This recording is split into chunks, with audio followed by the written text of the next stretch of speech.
to defeat the final uh letter. Not letter, altered item. Put it back in its place. Its cell.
Alright, let's keep going.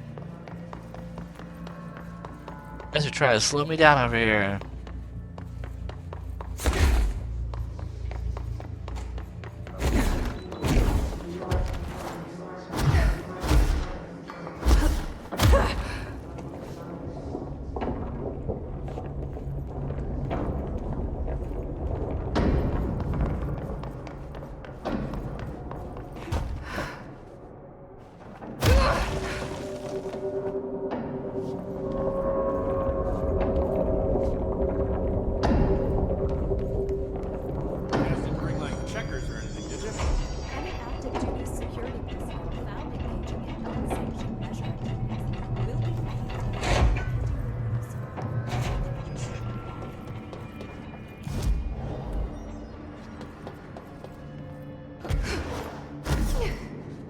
I believe the traffic light is where the TV was. It took over that spot, if I remember correctly. Let's see if I'm right. Where was the TV again? I think it was the 4th floor.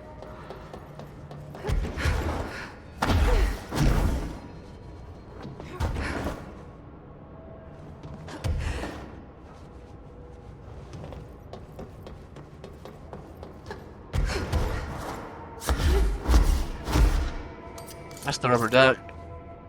Where's the TV at?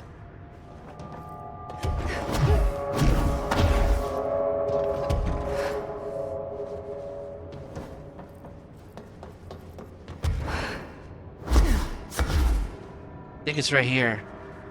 Yeah, see, look, check it out. Shit's happening over here.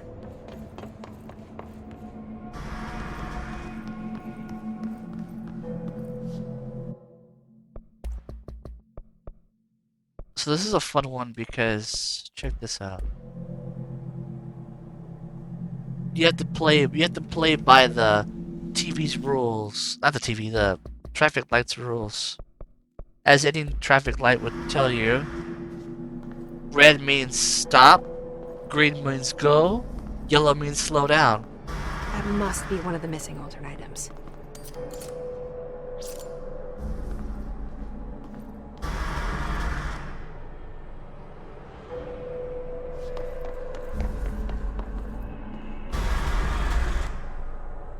Oh, I moved. I don't know why I thought I moved. I didn't Wait, move. how did I get back here?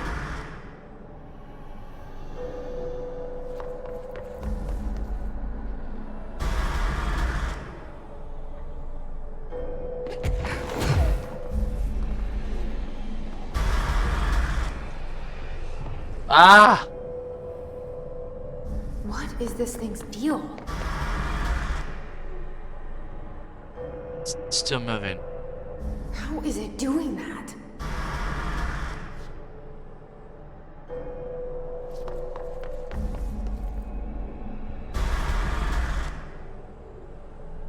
Oh!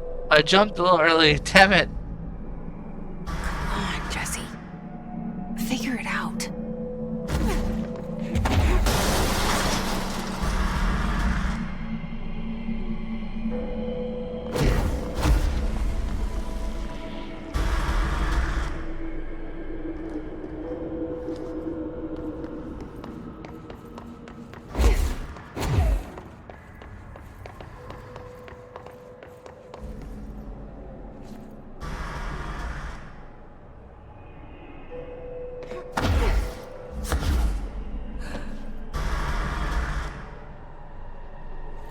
Oh, dang it.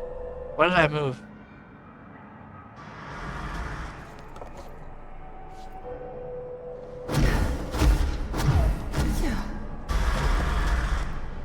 Oh my goodness. I can't get too cocky.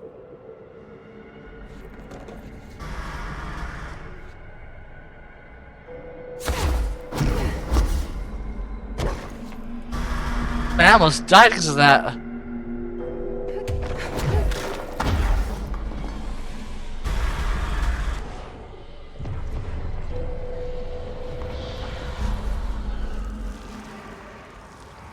Stop persisting. One less escaped altered item to worry about. There we go. Now all the altar items are put back in their place. Let's read this one. Red light. Acquisition date 1999. Floor 4, Unit 10. The object affected is subdued by exposure to sunlight. A traffic light with 3 distinct lights arranged vertically on each of its 4 sides. From top to bottom, the lights shine red, yellow, green.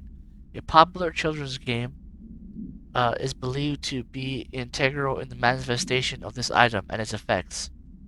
If any entity approaches the item while the red light is activated, they will be instantaneously relocated at a distance from the item. Note, theories that the item itself is shifting people to a former timeline or parallel universe have been explored and dismissed. That'd be creepy if it was true. The item was discovered after a street light at an intersection near the elementary school began shifting people away from itself after sunset. A local panic brought the case to attention of the Bureau. The item was contained and a gas leak was blamed for the confusion in the townspeople's perception. That's funny as hell. Always trying to cover their tracks.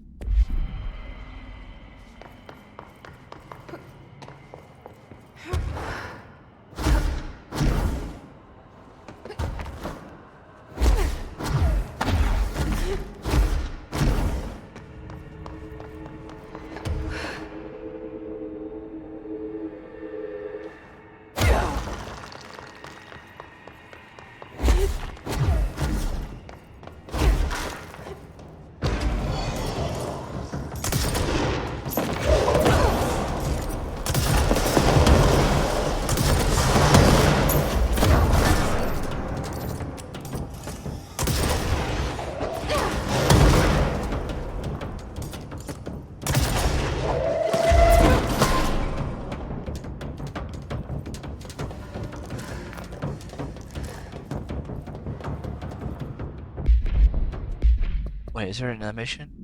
No. Turn to Langston. Right. Langston asks Jesse to warns her that behavior is becoming erratic. The hiss corruption. Yep. Okay, let's go back to Langston now.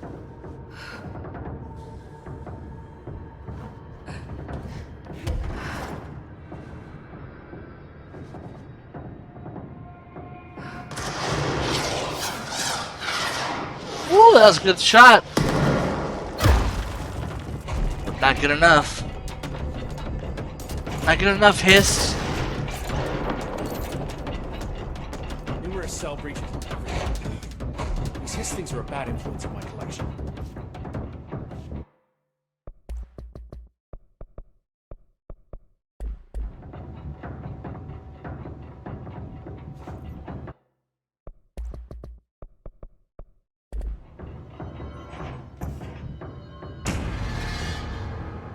I found all those missing altered items.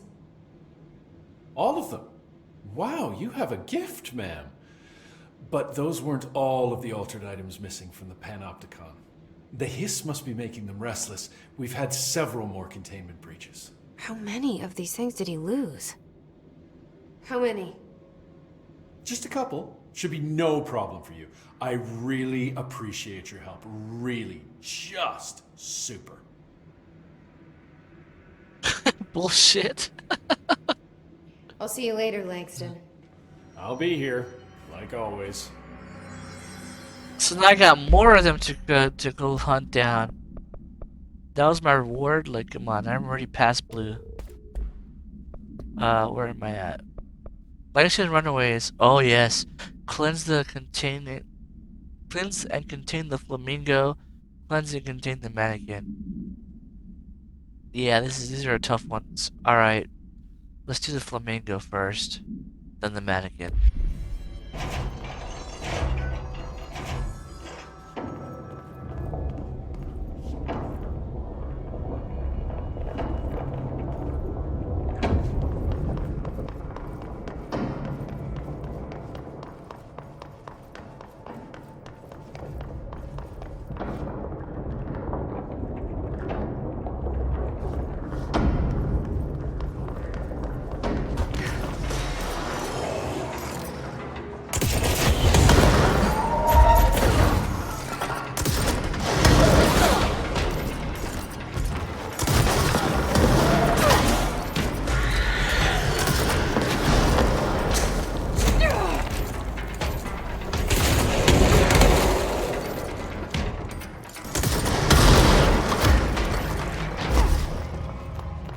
Woo, that was quick.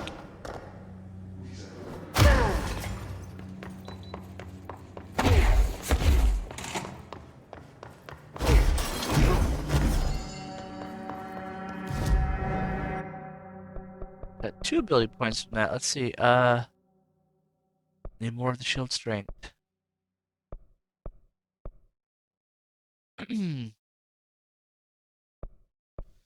Need more shield. It's funny how I'm not even going for health at this point. Usually I always make sure I have all the health. Now I'm just going like straight power.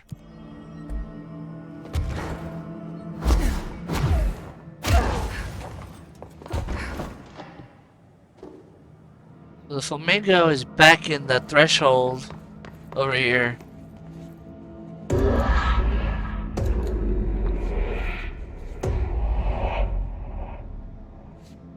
In this threshold. And as soon as you enter, you see an ominous glow of purple right off the bat. And you're like, what the hell's that? Well, that is what we're about to find out.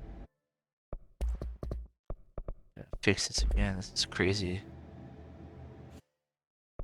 Can't believe they messed up the game with that update.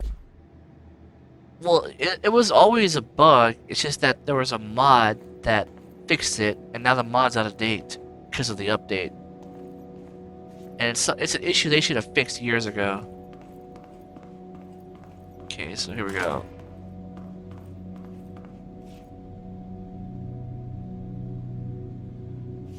There's the Flamingo. It's also a nod to Max Payne 1, that TV show, one of those TV shows, Address Unknown, I think it was, had a penguin in it. Little nod to that as well. Let's go in there and see what this penguin's all about.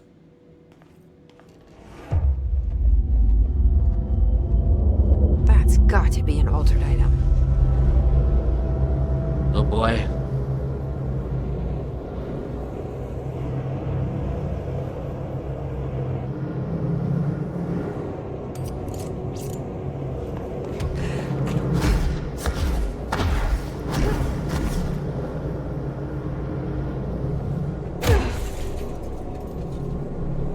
Can't fool me. The trick was if you touch this, you disappear right back to the start. Since I already got past it, now I can just walk on it whenever I want. Oh no, it tells me back. Never mind.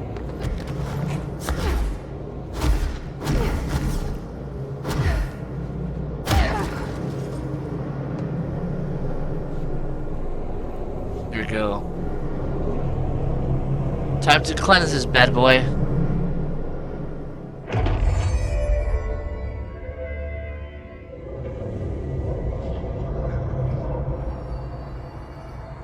Oh no. This thing again.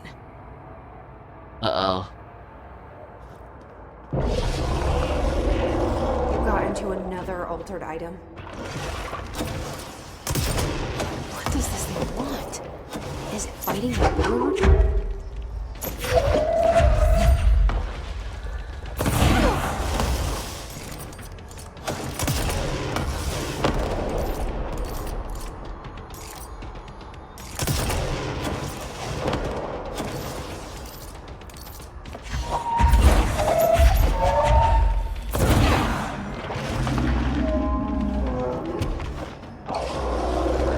Oh shit! Oh shit! Oh goddamn! Oh!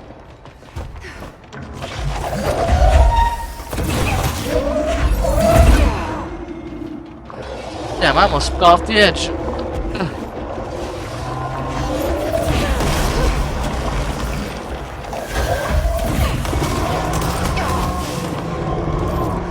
Woo! Dude, I almost died. I never did like flamingos. Too That was pink. Jesse's not a fan of the color pink apparently. That was like right on me, man. I thought I was gonna fall off the edge. That former, he'll break the floor beneath you, and then you'll fall as well. So that was pretty terrifying. So I got the Flamingo done.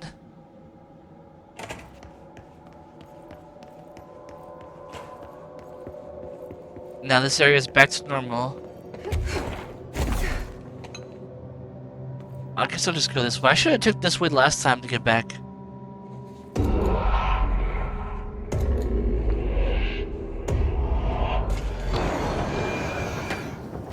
Oh shit, oh no. It's never a dull moment here in this oldest house. Oh damn!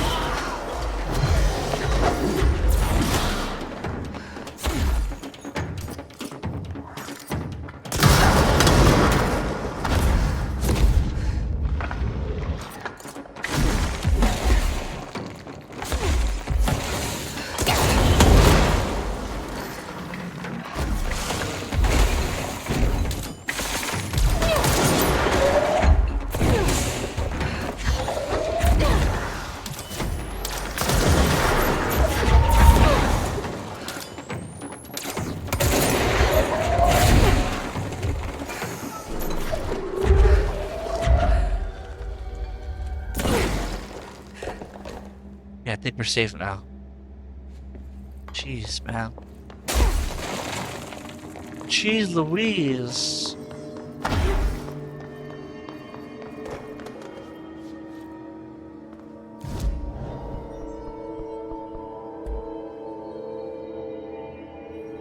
Alright.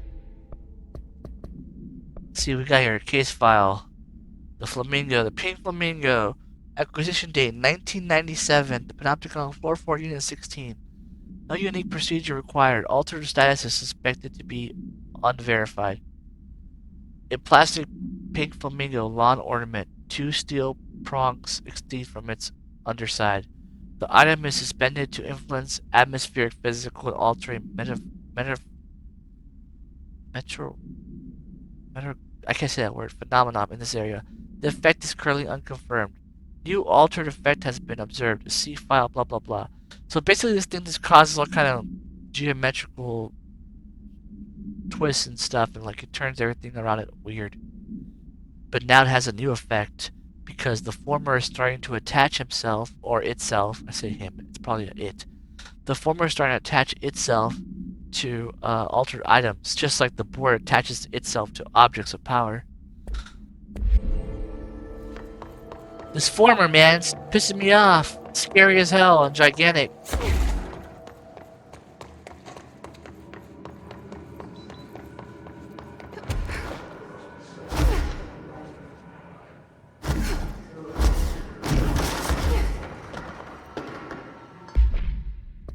Okay. So Langston's Runaways wants to also contain the Mannequin. But in order to do that, I have to continue on the main story. The face of the enemy. Jessie goes back to the Central Executive to reunite with her brother, Dylan. Chart changed by the hiss. Tells Jessie to go to the Prime Candidate program in the containment sector to discover the ugly truth about the Bureau. Jessie agrees, but in truth, she plans to go there to look for the slide projector, the object of power Dylan revealed to be the cause of the hiss invasion. Okay, well, that's where I gotta go to get to the Mannequin as well, so gotta kill 2 birds with 1 stone, 22 missions down, and here we go. Level 6. I came here briefly to get the mirror quest, that was right here on this little office desk. But now I'm actually going in here to explore this part of I'm going into the actual area now. This place is all dedicated to the Prime Candidate program, which is the program that they created to future test future directors. And Dylan was part of that group. So was that Dr. T guy from Japan. He was a potential candidate, but I don't think they brought him into the Bureau. And also, Alan Wake was also a subject of interest, but they never found him because he's in the dark place. If they would have found Alan Wake, they would have brought him in and put him into the program just like Dylan. Same thing with Jesse. They never found Jesse, or else they would have stuck her in this program as well. That's locked. To find new prime candidates, the Bureau needs a director. Our future. P6 and P7.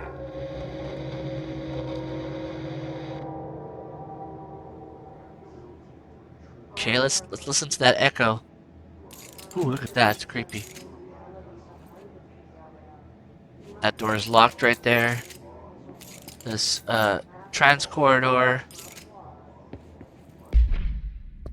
Okay, let's see what the echo said on the hotline with Trench. It's called the Prime Candidates. After North Moore stepped down, I doubled every effort to find new prime candidates. There was no one. No one but me. That wasn't good enough. I pushed hard. I never wanted the Bureau to end up in that situation again. The Bureau needs a director. Always. When my time reaches an end, I want more options on the table. P1 through P5 were all false leads, dead ends, and disappointments. Then P6, Dylan Faden. He fell into our arms. No parents, they're gone, casualties of an AWE. The boy has exceptional talent. The oldest house will be his home. We'll build him from the ground up. He'll be trained and taken care of. Darling can be in charge of this project. I can't. I'll stay away. I will not fail the boy like I failed my own family. My daughter and my wife. We weren't careful enough back then. Something came home with me. I took work home. My Susanna got sick. When I realized my mistake, I wanted to bring her here for Darling to do what he could. Kate flat out refused. Civilian doctors treated our daughter, but they didn't have a clue. She died. Kate left me. Same old story. That was a long time ago. The Bureau is all I have now. And the prime candidates are our future. There are two. P6 and P7. We're spoiled for choice. Boom, so he dropped down knowledge right there. Basically, he's talking about the prime candidates that I just explained. And he said 1 through 5 are all failure leads. They didn't work out. But 6 is Dylan. And he didn't want Dylan to fail. So he decided to stay away. Because remember that one of the main rules of the oldest house is don't take work home. Because anything you take home can destroy the outside world. Like that one guy who took something home, then he got attached to the rubber duck. Now the rubber duck's going crazy. He gotta get terminated for that.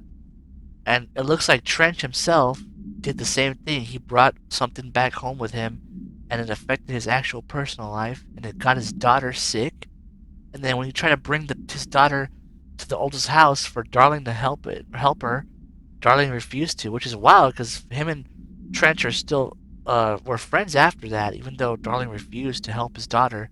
And so his daughter died, and then his wife left him, so Trench became lonely and depressed. That's why he would go off into the freaking Ocean View Motel on his own just to sit and think, and he'd stay away from everybody. He was very strict about everything. So he didn't want this to fail again because he saw what happened at Northmore, which we kind of don't really know all the story of Northmore yet. But we know something happened where he went too powerful, perhaps, and yeah, then he ended up being contained into the freaking power plant. So Trench had to just step up and become the next director, even though he wasn't even ready. And we also don't know who the hell P7 is yet, so we'll find out right here. So interesting stuff. Let's keep going.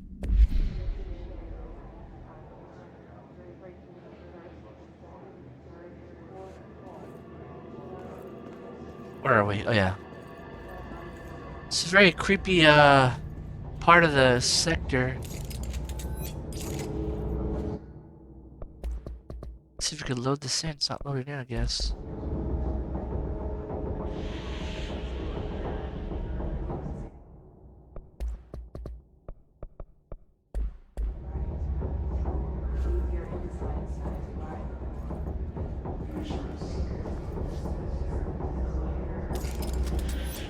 What's up with that corridor over there?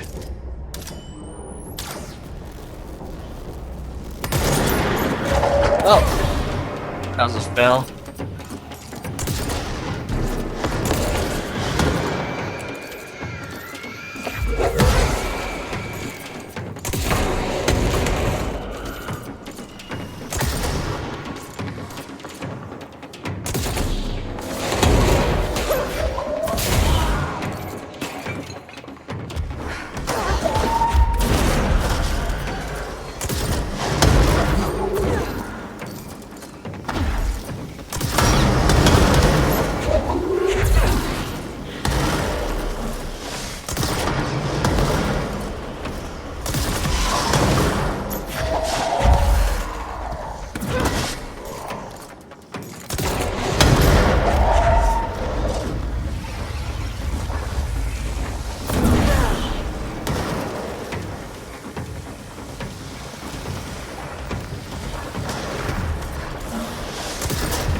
Oh, really? Not dead yet? There we go. What to say? What the hell, man?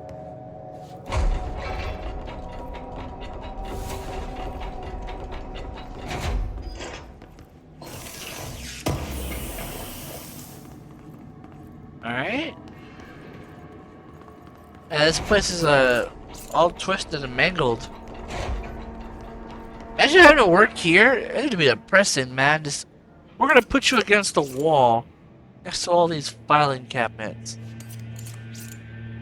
And we're gonna put you to the back so you don't know what's behind you. Anybody can sneak up on you or walk up there on those walkways.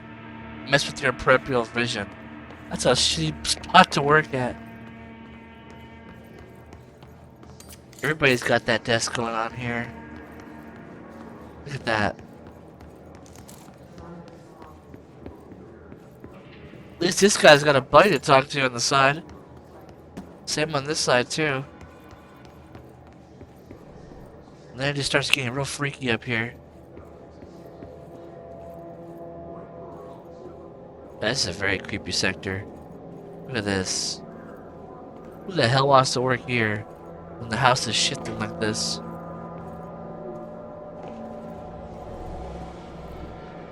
I can't even see.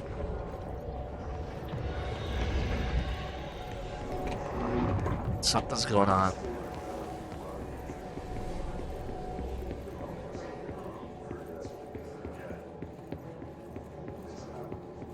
Let's go upstairs because it's getting too spooky down here.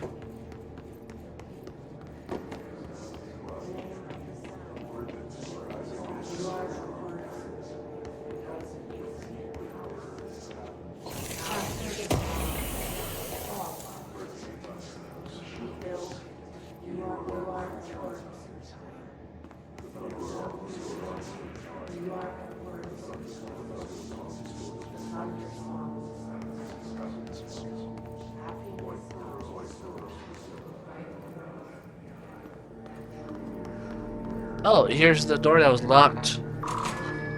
I could go straight through.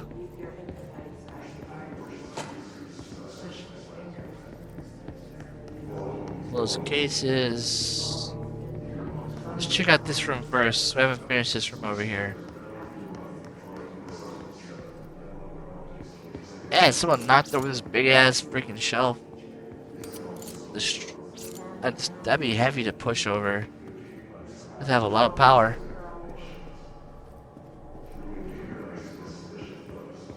Maybe it fell with all the shifting.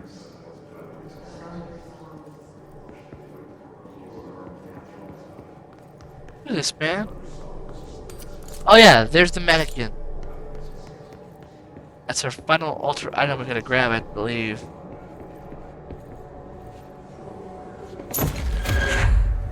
Move this out the way.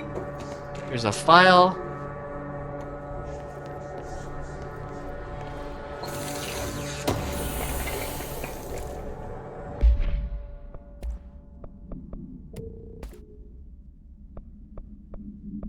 Ooh, this one's way better.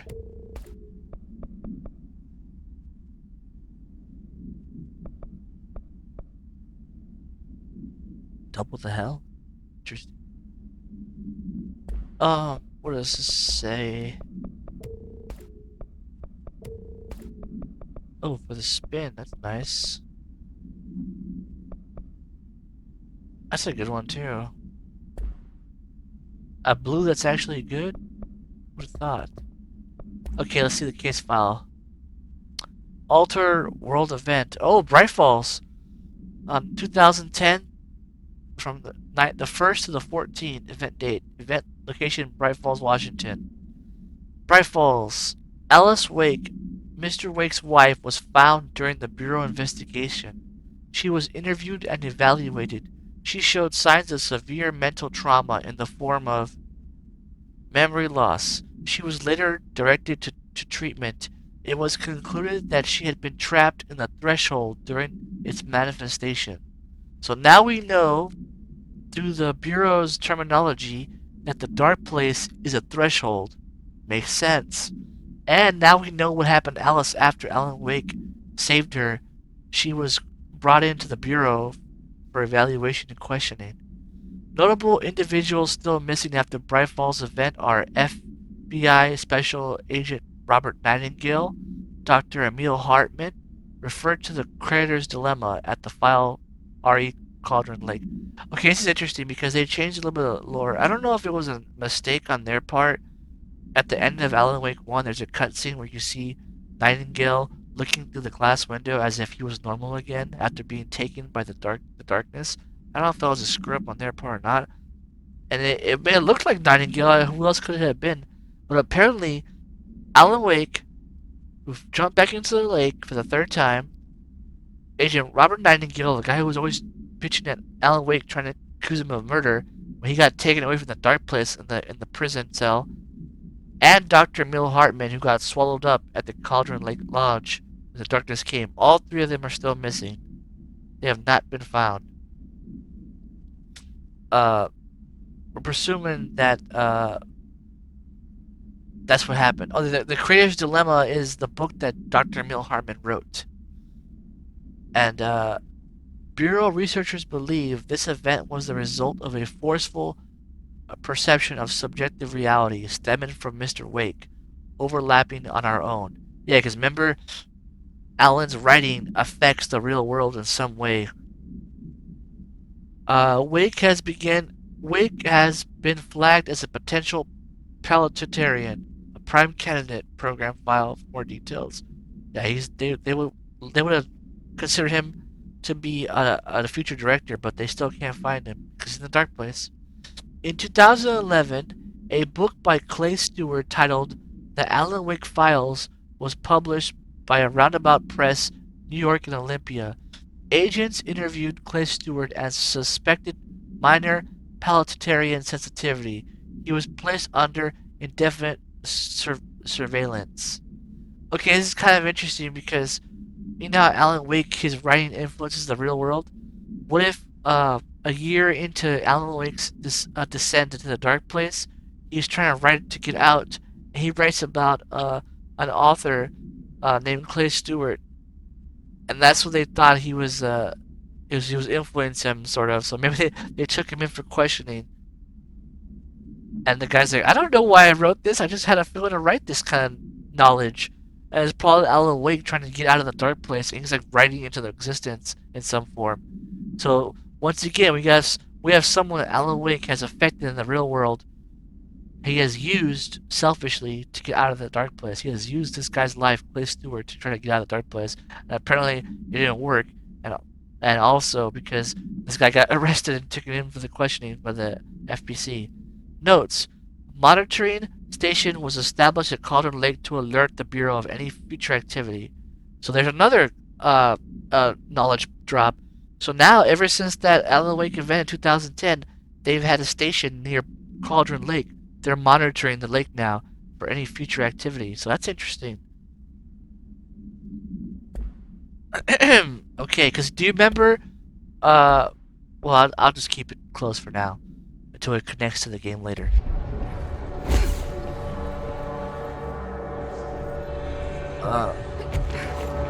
Let's go talk to the mannequin.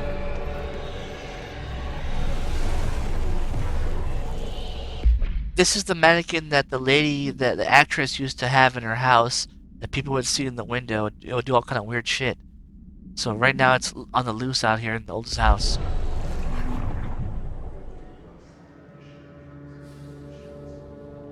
God, the only thing creepier than one mannequin is a few dozen of the damn things. And now it duplicated itself.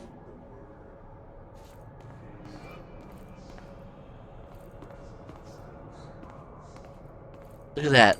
Look at that. And I gotta find out which is the real one. I don't remember which is the real one. They're everywhere.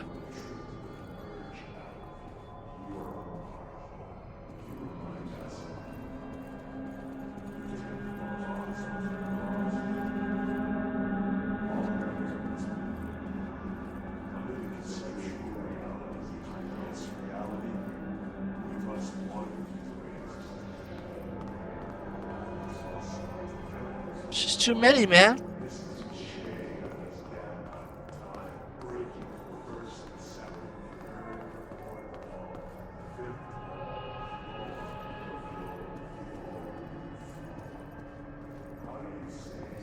Look at this.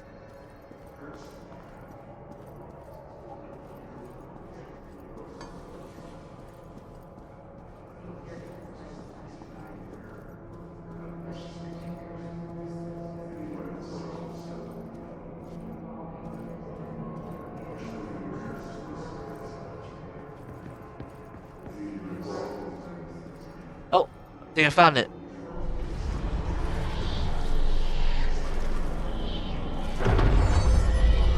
New Bureau policy. No more mannequins. Did I get it? I think I did. Okay. Waste mannequin, acquisition date 1967, floor 4, unit 11. No known procedures for preventing the item's effect. Update. Linden, the item cell within the newly discovered black rock has yielded positive results. Tests with other altered items. Oh, lining. Oh, so they've used black rock lining inside the mannequin, and it's yielded new results.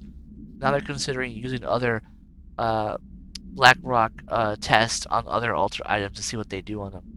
A wired and fabric waste mannequin. The base and head are made of stained wood. The item duplicates. The trigger for this behavior is unknown.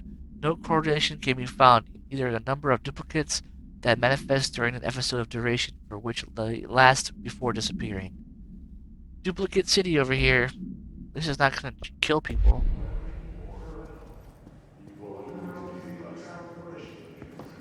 Alright. I think we've done all that. Now we just gotta talk to Langston about it. But let's continue on with the main story. Let's make sure we got everything in this room. See if there's no files hidden anywhere.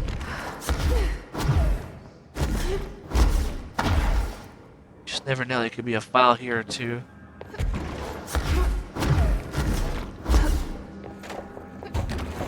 Since it's hard to tell with the the darkness here. Can't really see.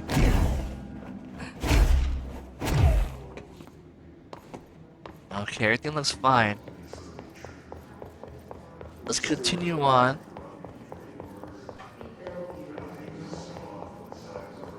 We left off. Make sure nothing's over here. See, this does look more. This is creepy too, but this looks more normal, more natural. You feel like you're. I'd rather have two desks here to feel more like someone's behind me and in front of me, so I don't feel so claustrophobic. An open, dark space. But other than that, it feels more natural on this side to have an office room. They just need better lighting in this place, man. It's so depressing. Alright. Let's load the textures in here. They need better lighting, that's what it is.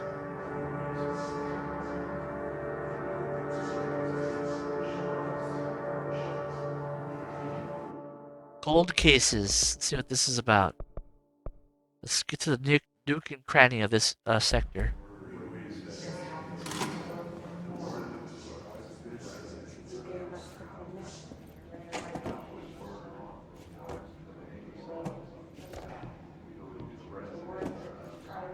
Come on. Out the way, box. I can't use my powers in this room for some reason. See, I would rather have an office room like this.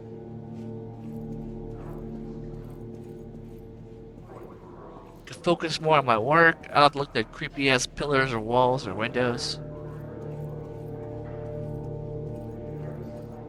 Let's see what's in here.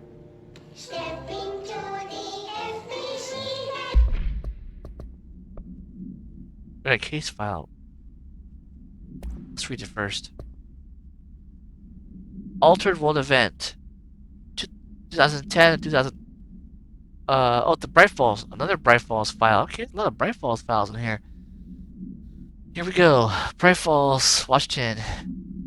An unconfirmed threshold manifestation at Cauldron Lake, Washington, resulted in a fictional story written by an author, Alan Wake, creating an altered world event in which reality was altered to match of the story, though only local and for a limited time. Yeah, because you didn't. Yeah, it was like because the darkness couldn't spread out that far out. That was the whole point. It wanted to break free from its chains to get out to the world. Event response: Mr. Kirkland, head of investigations, was alerted on September 13, 2010, by an ex-bureau agent, Frank Breaker. See the file, blah blah blah. That an altered world event was taking place in Bright Falls, Washington, referring to events investigated from 1970, 1976, 1978. Those are the years of Thomas Zane and I believe also Old Gods of Asgard when they were screened with the lake. But also, see what it says, Mr. Kirkland, head of investigations. So they sent an agent out to go investigate on the 13th because of ex-bureau agent Frank Breaker. So now we know the truth about all, and now it all connects. Remember Sarah Breaker? She was the sheriff of Bright Falls. She told Barry Wheeler, call my dad and tell him codename Night Springs. Because we find out now that her dad used to be an ex-FBC agent. And the Federal Bureau of Control, they bought Night Springs, the TV show. So her dad must have knew about, he must have knew the procedures of the FBC and how they owned Night Springs. So he probably told her in a subtle way, if anything ever happens to you, call me and just say Night Springs. I'll know what to do. I'll call my... He wouldn't probably tell her this, but he's probably thinking in the back of his head, I'm going to call my buddies at the FBC to go investigate Altered World Event. So now it all starts to connect together. That's why the FBC showed up at Bright Falls, Washington at that event, because Sarah Breaker called her dad, and her dad was an ex-FBC agent, and he alerted the Bureau of the event taking place that year. Okay, I guess they were, they were hearing rumors about the 76 incident and the 78, 70s, but they didn't firmly establish themselves at the site until after Alan Wake's events. that they mark their territory and start, putting a station there. So now it all makes sense. See, Breaker had received a call from Barry Wheeler, Alan Wake's literal agent, on behalf of Breaker's daughter, Sarah, who was the current sheriff of Bright Falls. A bureau field team arrived at the site 2 days later, only to confirm that the event was over. So after Alan Wake jumped into the freaking lake and the game was over, then the FBC showed up after everything went back to normal. Interviews were conducted, referred to the 1970 Thomas Zane, 1976, and 1978 Olin Anderson, Tor Anderson. Yeah, see, Wake was believed to possibly be dead. Investigator eyewitnesses reports highlight an old light switch, possible object of power. So now we know that the clicker could be a possible object of power. That blank missing. Wake was not found at the scene. Reports claimed he dived into the lake, but nobody has recovered. No one was recovered in the search. They did search for him. That's pretty weird. They went into the lake searching for him. Did more FBC agents disappear? Who knows? But there you go. There's a lot of more backstory now. We're seeing more backstory from the outside perspective of the real world of what's happening after the Alan Wake 1. Whereas American Nightmare, you were seeing him struggle to get out. And at the time it was 2 years he was been there, and then during Quantum Break it was 5 years.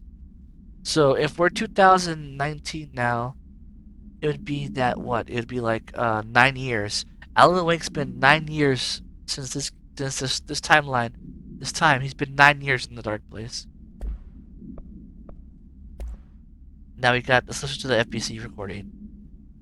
Threshold Kids, you and your special powers. Stepping to the FBC, there's lots to do, there's lots to be, but don't dash and don't scream much. Let's join the Threshold Kids. Let's join the Threshold Kids.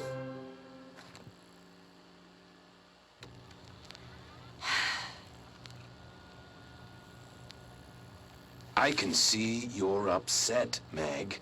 Why don't you tell Uncle Mr. Bones what's wrong? I did bad on my clairvoyance test.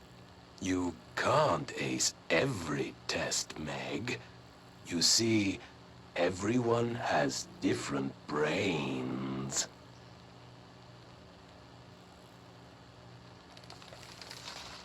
Some brains can talk to each other. We call this ESP. ESP? Some brains can lift objects, like a baseball. Talk about a fly ball, eh, Meg? No interruptions! So who cares if you fail your clairvoyance test? Maybe your brain can throw baseballs, or talk to dead people, or make friends blind. Once we know what your brains can do, we'll know what job to give you. And if your brains are just right, you'll get to sit in the big chair.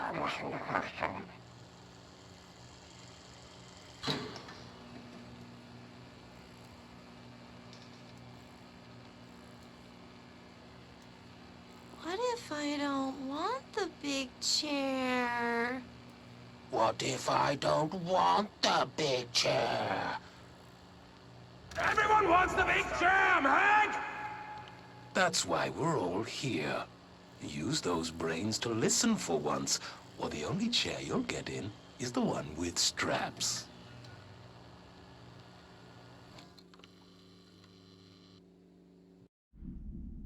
So it's almost like the Threshold Kids is like for the Palatarians, like Dylan. So you make them sit there and watch like a brother sister or duo or maybe friends or whatever, trying to teach him how to be part of the FBC and take over as director. And it feels like Mr. Bones is like pretty much Dr. Darling, but evil or strict. Okay, next room. P6, this is Dylan's room. I wish things had gone differently in Ordinary for us. Wishing won't change things. Finding the projector will. Ordinary. Let's watch it from here. Darlin's presentation on Ordinary. Here we go. Let's find out some truth here about her backstory.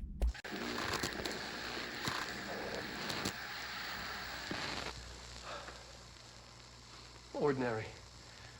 So much coming together in this one case. A new object of power, something we have not seen before. I mean, coming from me, that's saying something. The boy, Dylan Faden, prime candidate 6, and the sister as well. Well, once we catch up with her, but the boy, that's so much potential. We're talking Northmore level readings here, and I don't want to invoke his name, but it's completely different circumstances here. It's remarkable.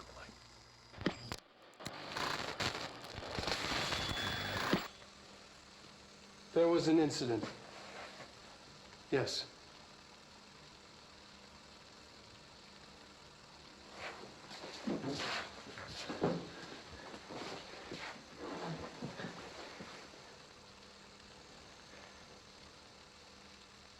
We lost a valuable member of our team, yes. Excessive force.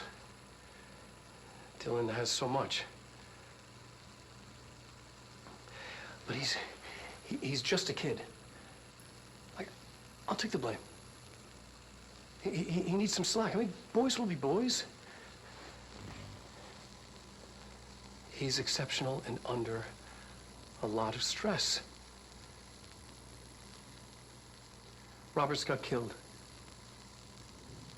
It's an unfortunate accident, that's all.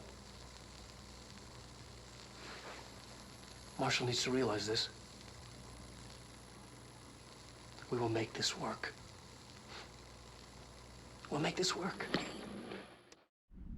So there we see why Marshall doesn't like Dylan and doesn't trust him whatsoever, because he ended up killing an FBC agent early on in his prime program fucking trials. He ended up killing a agent and worker or whatever, maybe a scientist. And Darling's just like, yeah, boys will be boys. Oh, he's so obsessed with Dylan and his powers. And he's like, yeah, the Prime 7, which I think we're going to find out will be her, obviously. She's fine, but we're more focused on the boy because he's got pure power, Northmore level power. So if Jesse has this kind of abilities, powers, you imagine what Dylan's capable of. He's probably 2-3 times stronger than her. That's why everybody's scared of him. And they had to have him locked up.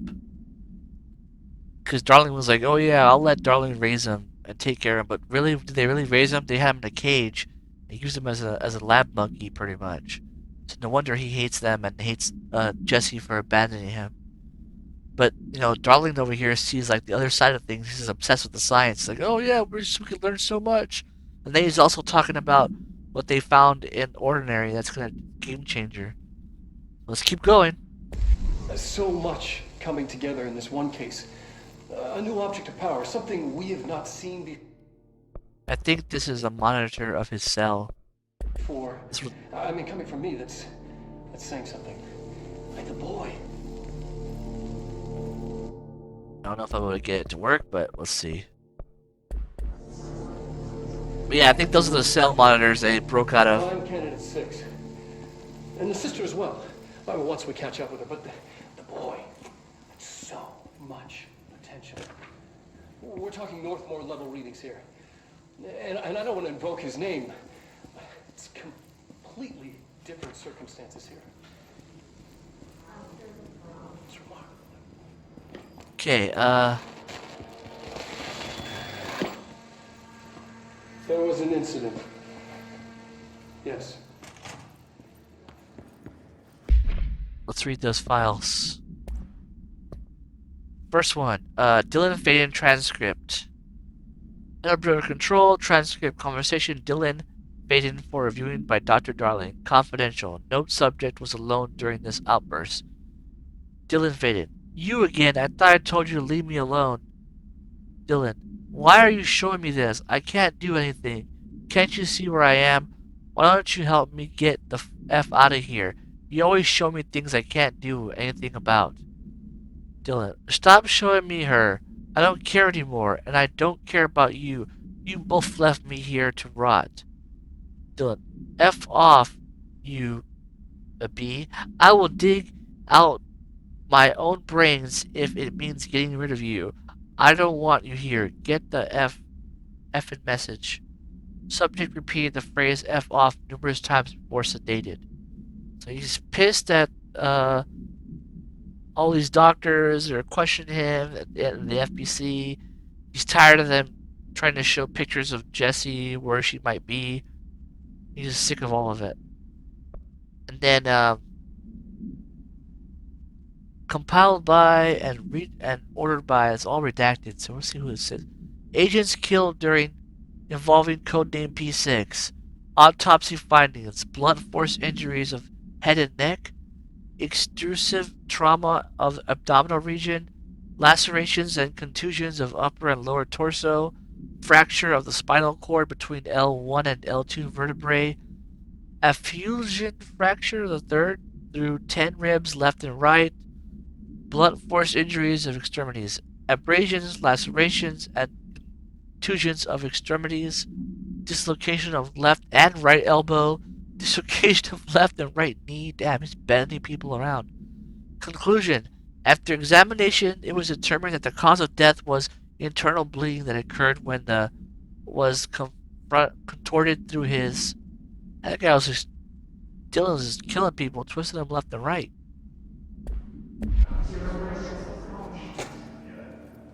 And now he's got the hiss in him. That door is locked. Now we learn about P7.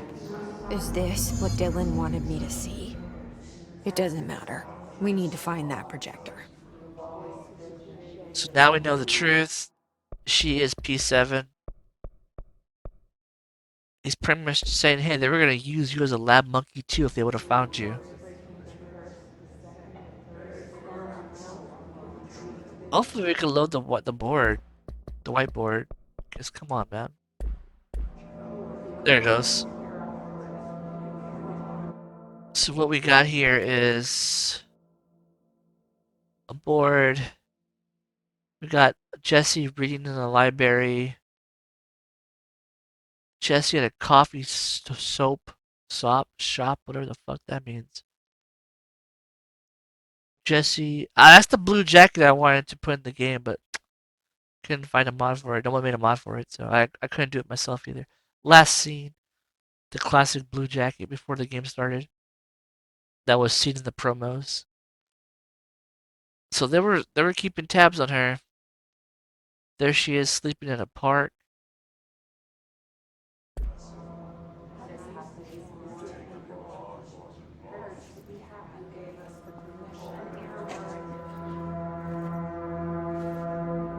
All the times I felt paranoid, I was right. The Bureau could have given me the answers, but they just stood by and watched me.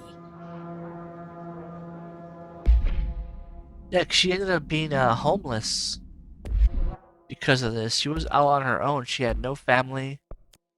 Her parents disappeared during the Altered World event. So she was just homeless since her teenage years. That's probably ordinary. That's her in a diner. That's her shoplifting for food, probably. That's her working as a janitor. See, she mentioned that she was once a janitor before. That's her fighting off a mugging that they didn't even help her. Some guy was probably robbing her on the street. That's her as a janitor again. Coffee shop. I don't know what that is. That's her sitting on a bus or a coffee break. I don't know. That's her playing with a dog. That's her eating in a diner or something. That's her in the alley walking. Last scene in the library. They were just keeping tabs on her. Like she said, they could have told her the entire time about her brother and everything, but they just watched her. They were just watching her. And she was starting to get paranoid till eventually she decided to come investigate and find out who the hell these people were. And Polaris led her to the oldest house. Oh yeah, this is cool.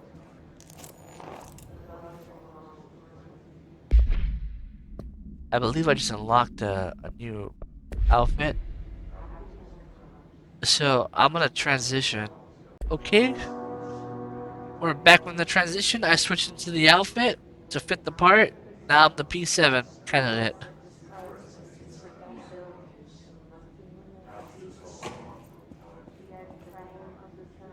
All the times I felt paranoid, I was right. The Bureau could have given me the answers, but they just stood by and watched me.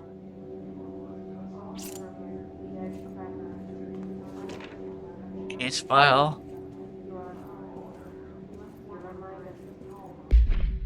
Let's see what the case file says. Subject Jesse Faden, P7. Eastward movement, cause of concern. 924, depart to Cheyenne, Washington, or no, Wyoming. 92419, arrives in Sydney, New Hampshire. Depart Sydney, New Hampshire, arrives in Des Moines, Iowa. Departs Des Moines, Iowa. Arrives in Chicago, departs Chicago, arrives in South Bend, Indiana. Departs in South Bend, Indiana. Arrives in Cleveland, Ohio. Departs Cleveland, Ohio. Arrives in Bloomsburg, Pennsylvania. Departs Bloomsburg, 1029. Arrives in New York City. So they were tracking her all the way over here to when she got to the oldest house. They were watching her all that week as well. They're just following. They've been following her ever since. Why didn't they take her in? I don't know. It's so weird.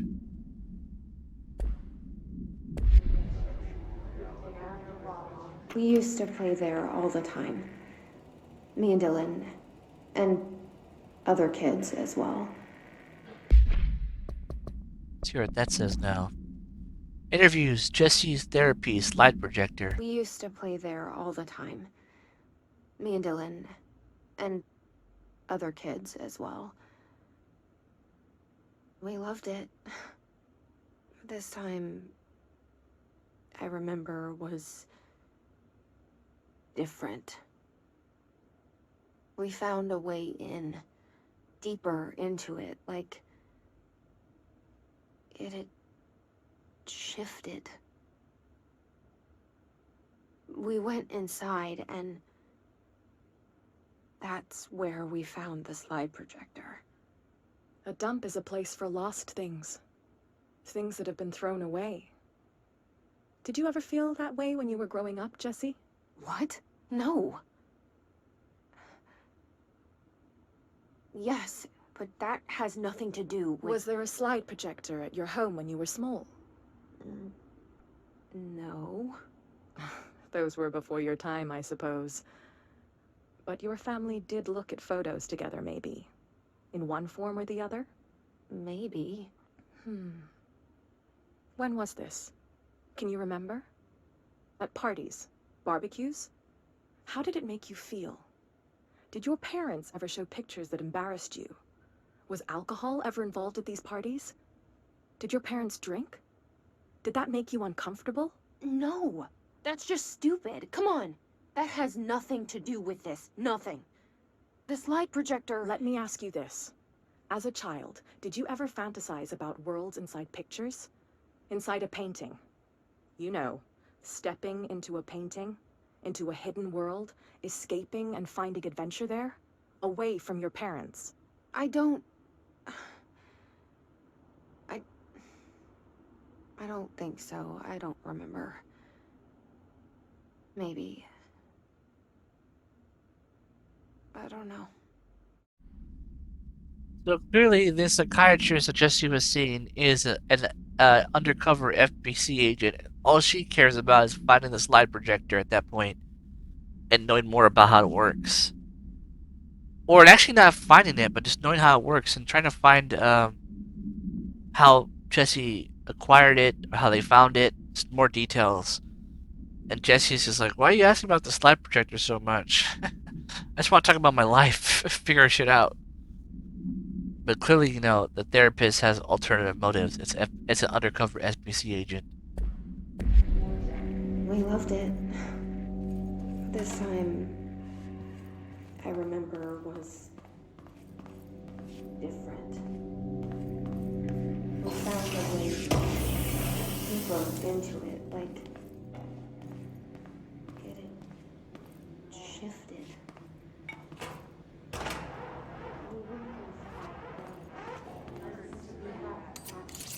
I opened this door, so I can just go right through there. Transporter, turntable, ordinary ultra world event. That's the Prime Candidate program. They studied what happened in Ordinary here. That's the place to start looking.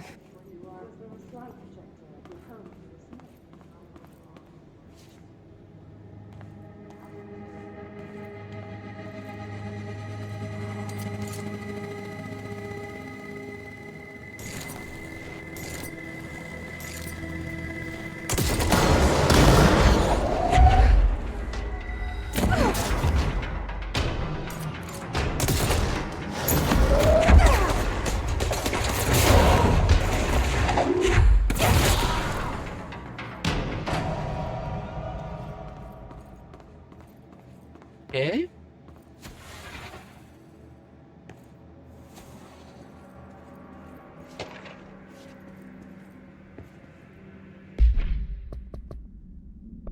Correspondence. Work chat. Dead dog. I see you creepy teeth delivery and raise you a dead dog. Yeah, like a straight up deceased dog. Had a collar on it and everything. It'd been rotting in that box since they packed it up. Go ahead and imagine how that smelled. So don't go whining to me when I got to watch a parade of human teeth. The hell this guy complained about? Or they bringing in dead dogs for observation? Jeez. The Bureau will do anything to find a lead.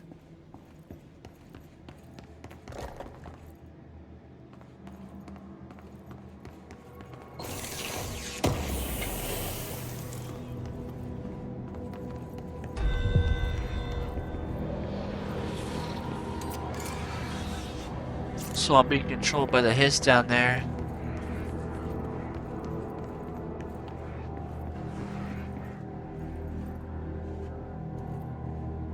It's cool having one of these jobs to sit here in a terminal.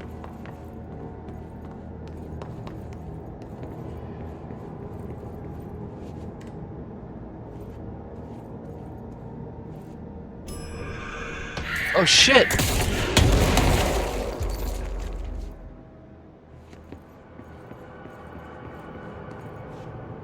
Okay, elevator. Let's go see what's in this room first.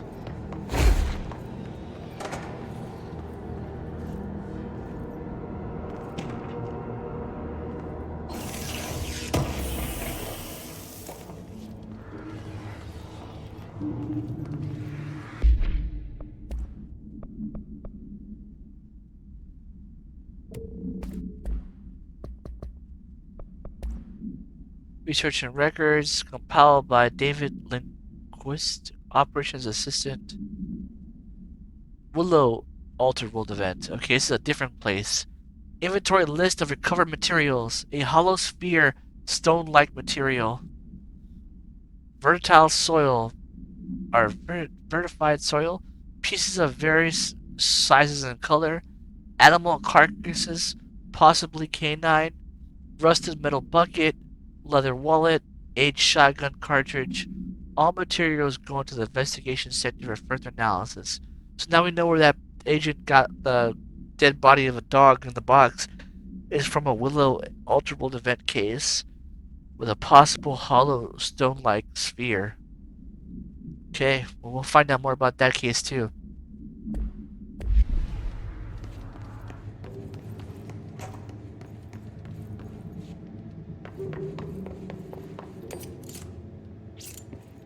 Let's go take the elevator now. Dylan and I were both prime candidates. Experiments.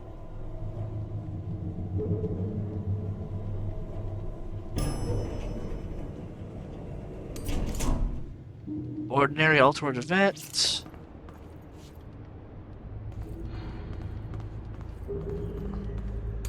Oh yeah, that's definitely his party over here. These guys are just living it up over here, dancing around. Gonna have to go in there and shake things up a bit. Okay, here we go.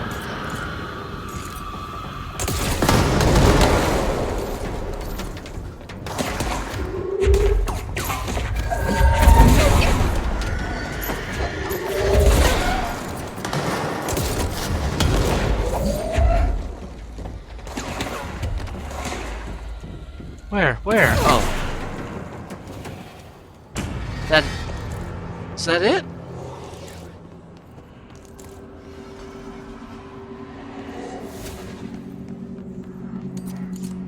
Oh yeah, this is that area we saw from this window up here. Oh, was it this window? No, not this window. It was the other window. I think it was this window? One of these windows we saw, that window. That's where we saw the New York subway thing sign. Yeah, right there, see? Pretty cool. So this rail track leads to the subway of New York. Oh yeah, there's a secret right there.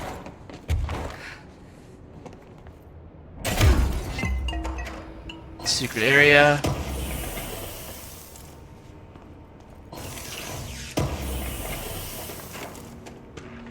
Records file. Let's see what we got here. That's pathetic. Green? Come on. Come on, man. Green? We're past the green. What else? Collectibles, case files. Okay, we got another altered item here. Typewritten page. Acquisition date 8/27/2019, floor 5, unit 6. The page was discovered in an instance of the Ocean View Motel and Casino that was linked to the investigation sector. The page has been pushed into a motel's corridor from under the door with the symbol of a spiral. Okay, that's the spiral symbol we've been seeing. Text transcribes from the item. For 10 years, I've tried to write my escape, only sinking deeper. I used to know where fiction ends and reality begins. Here they are all the same. Its hideous trap, my every thought made real. Fear, desire, how can I ever know for sure I've escaped and not just lost in my own fantasy of it? The thought alone can drive you mad. The identifiable words in the scratched out portion. Falls, is it Bright Falls? Haunting, Wake, Ellen Wake, Light Switch, Ocean, Too Late, and the final sentence, you've been warned. So this was that echo that we saw over there at the Panopticon when Alan was talking. So that means he's still writing down there, in the darkness, and they found this letter, this I guess it's the manuscript. They found this manuscript page, and it was talking about the manuscript page. They found it. It was pushed under the door of the spiral door, which is crazy. So Alan wrote this letter into existence, and it pushed through the door into the hallway of the Ocean View Motel, and one of the FBC agents found it on the floor. So they brought it back to the Panopticon That was in 2019, so he's been down there 9 years. Crazy. So let's keep going.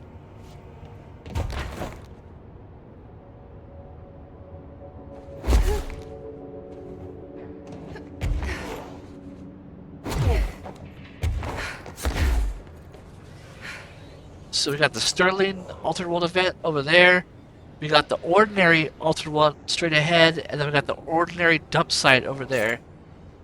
So we don't know what the Sterling one is yet.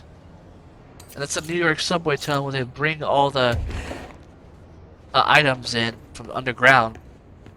But these are the cages they use to bring them in. Obviously, these cages are made of black rock.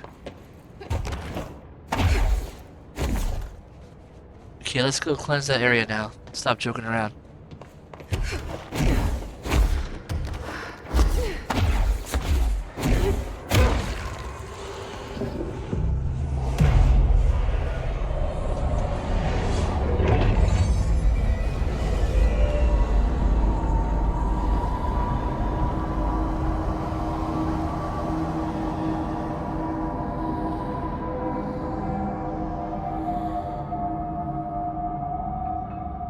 Ooh, the walls just went up. Home.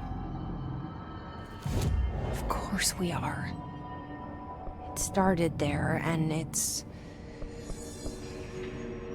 never gone away. Alright. We got 3 points now. Let's put him in, shield strength.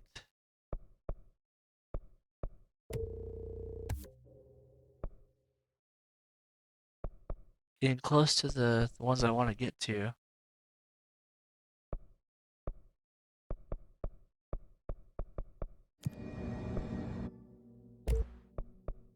Could upgrade the grip.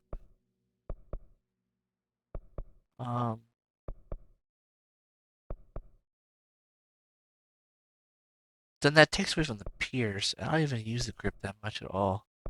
I'll wait on that one.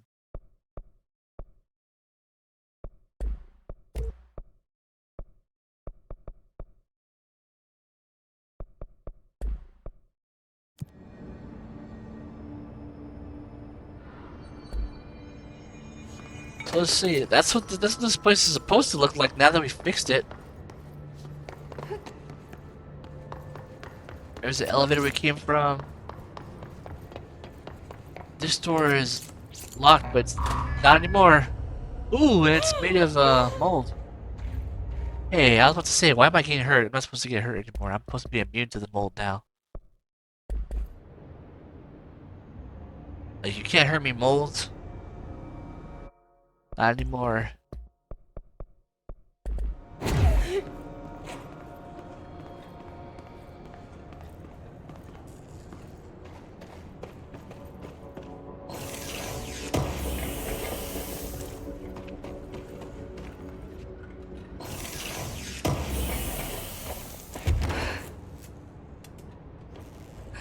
That's it? There's nothing else here?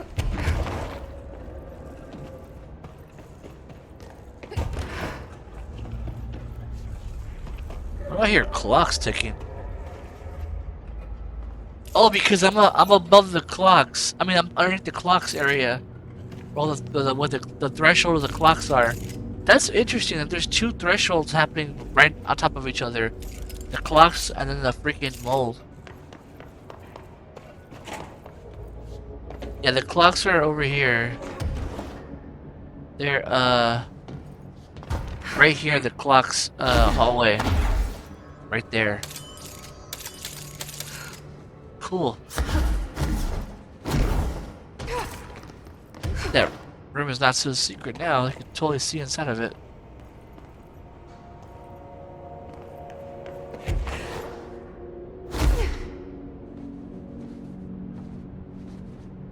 Making sure there's nothing over here.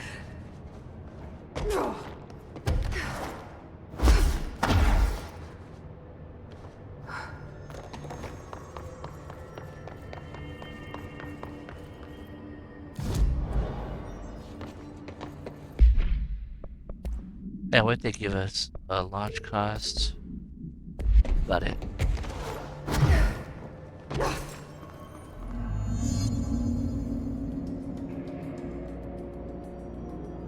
Okay, this is a big area, so this is where we had to, you know, really watch out because you can get crazy in here.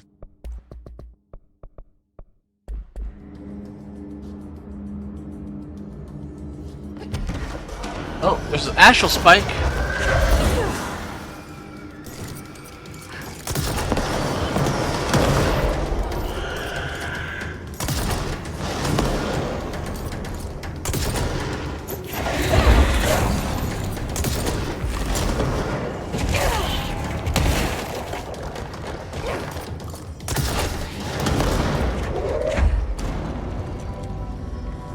That astral spike over there, I can't stop that thing.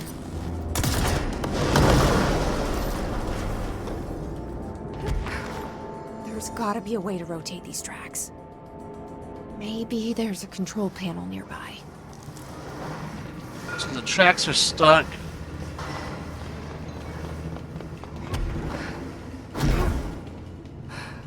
Sterling, Ultra World event. Ordinary's over there. I gotta go that way.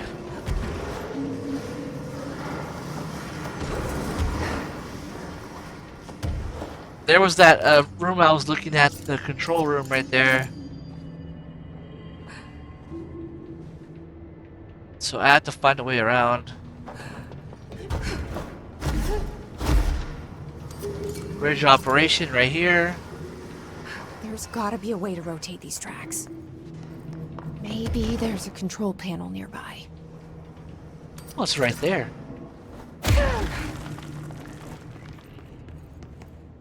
I gotta go explore in here. There's some mold being taken out here.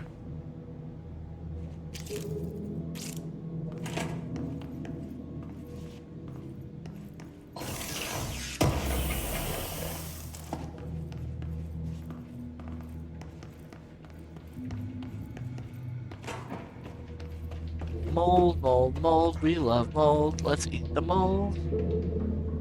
Let's eat the mold. Ah, here's the... Yeah, look at that agent went down, man. He got hurt. He did. Bridge alignment required to proceed. Keep tracks clear at all times. Yes, sir. Okay, I got the file. Let's see what the file says. The file says, what does it say? Correspondence. Work chat. Teeth. Oh, no, the teeth chat. The teeth talk now. Guess who just had to inspect an inbound delivery of like 100 teensy tiny little boxes? Me, that's who. And you know what was inside each one? A single human tooth. Effing gross. Yeah, job of the Bureau. Gotta love it.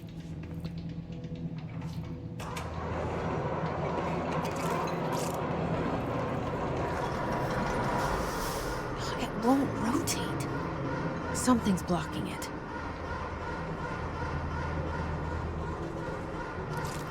What could that be? Is it the mold?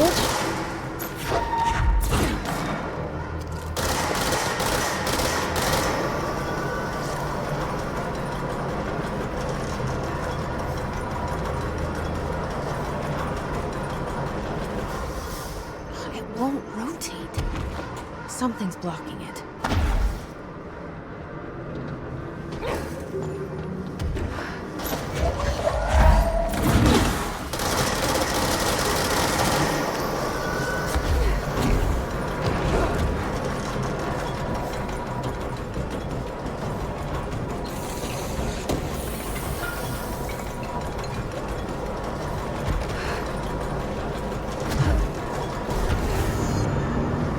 There we go.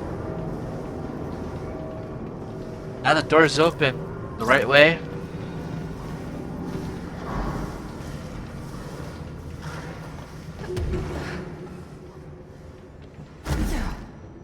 Let's save it real quick.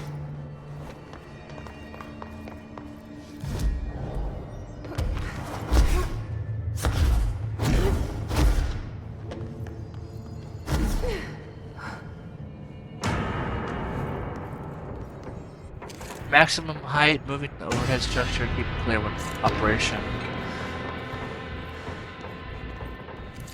Look at all these poor soldiers who died.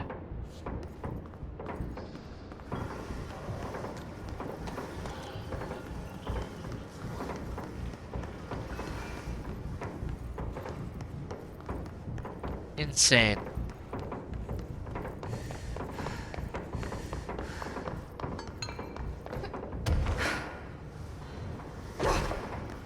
Alright, let's keep going.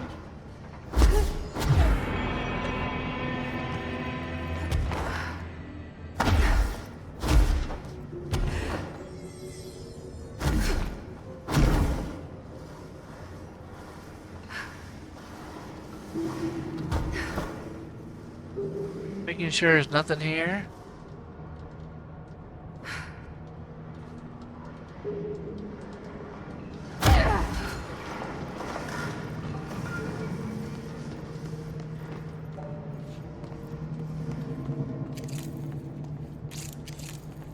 Ordinary.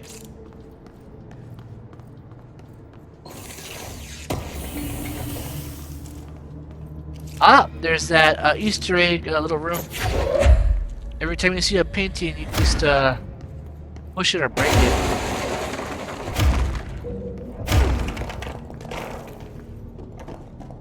There we go. More secret area to explore. Pretty weird symbol. I guess that's it here. Nothing else to see. So the train doors stop right here. The door's locked. We have to go in the other way.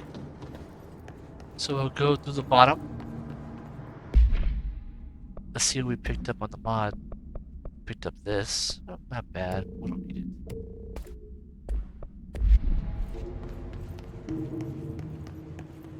Okay, let's see what's down here.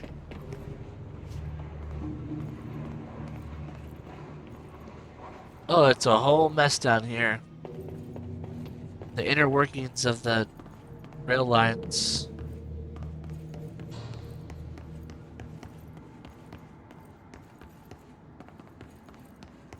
Like a freaking maze down here. All the maintenance workers must love working down here like lab rats. Oh shit. Oh shit.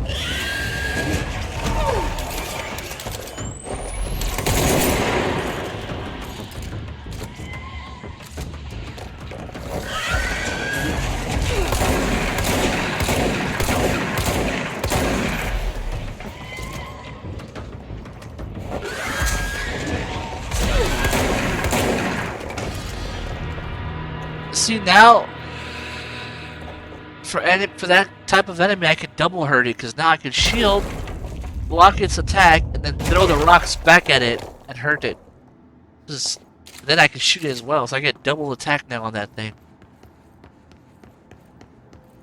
Pretty cool. All right, let's keep going. Oh, another one of these cool-looking walls. Creepy as hell.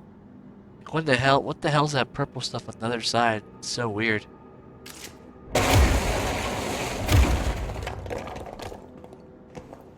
Secrets.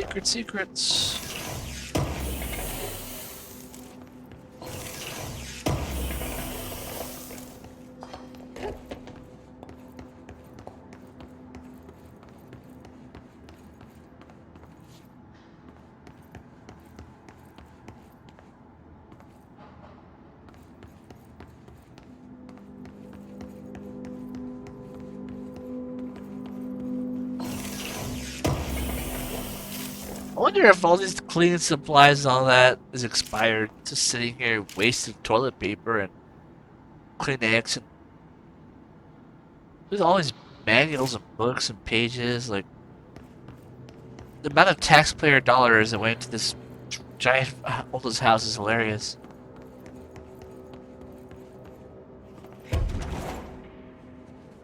Okay, let's keep going.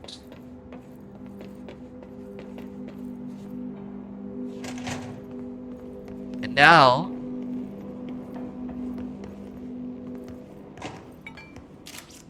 Nothing. And now we're gonna go upstairs to the other side of that track and see what we get to.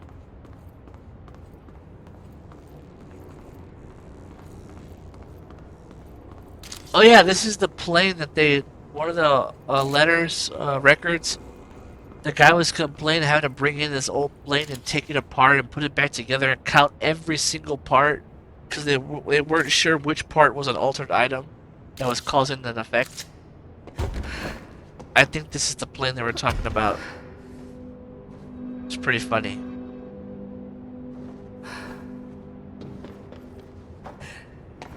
Okay, so I came from over there.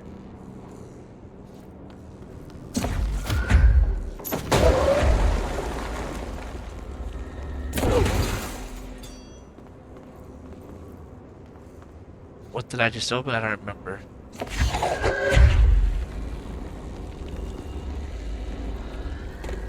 Came from over here, turned on that. That went green. Oh.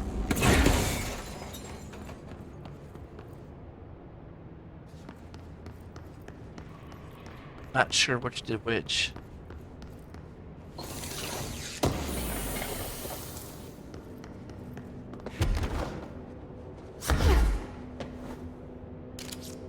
That flashing over there. What the hell's going on over there? A party?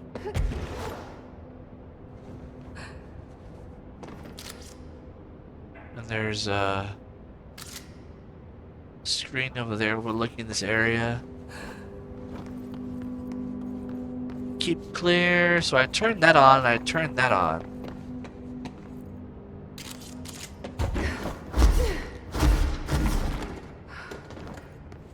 Oh, it's the third one. Okay, where's the energy at? Am I missing one?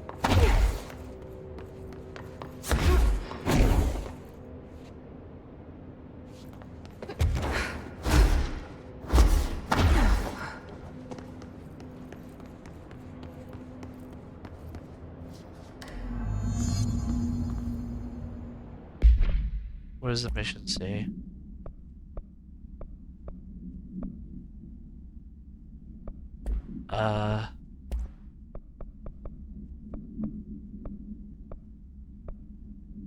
I don't know, they all look the same.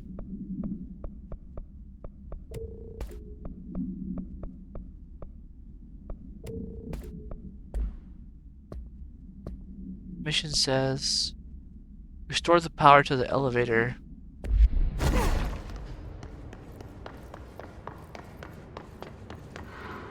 Hey, but where's the other energy box?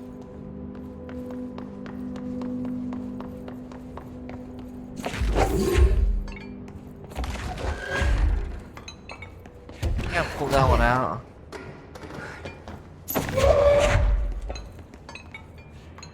Oh, this door opened. That's right. I'm stupid. There it is. Okay. Now that I got this door open, I can go put this last one in there. Here we go. There we go. All power is back. Everything is good now.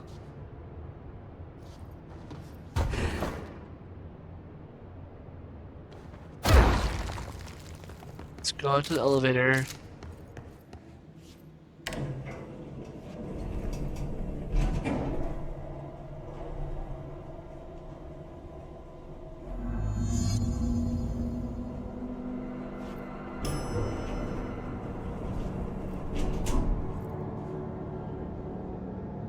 Oh, now we're up here, the second level. There's the plane. Do they see me?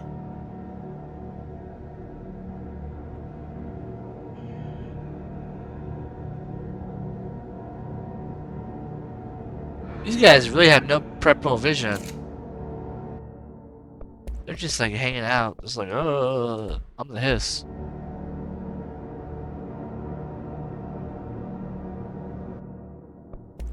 They really don't see me. That's hilarious.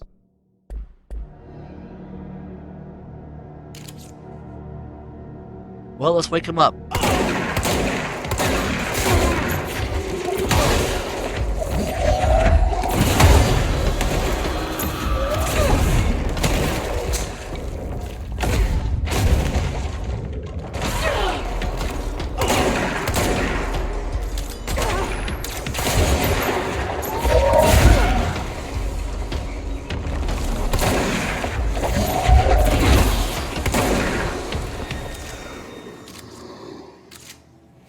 Oh my goodness.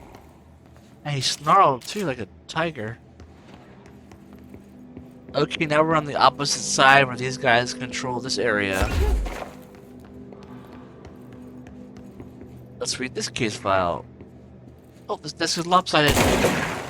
I'll fix that.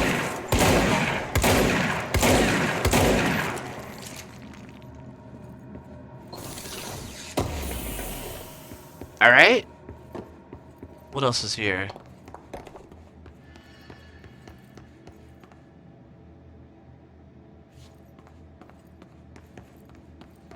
That's it for this side. Oh, there's this room.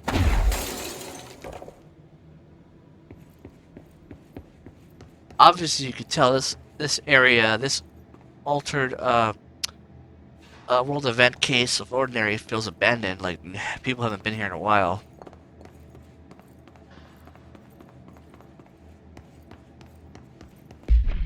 Let's read the file too that it gave us. The file says, Dr. Hubert Tan, research specialist to Casper Darlene. Altered examination request, airplane wreckage. Okay, more about the airplane. The airplane in question has been brought in from a private airfield located in the town of Cincinnati. It is suspected to be connected to the altered world event of, I don't know, we don't know which case, and being evaluated for altered status. The plane was clearly being stored in the transit corridor in the containment sector, brought there through the New York subway tunnel, special access. For more information on the tunnel and links to the urban legends centered on ghost stations, abandoned tracks, and read file, blah blah blah blah. The plain black box is currently being evaluated for, and internal readings have been taken by a research team, though no altered status has yet been detected. Yeah, that guy had to take apart the whole fucking plane. Didn't find anything. Here we go, ordinary time.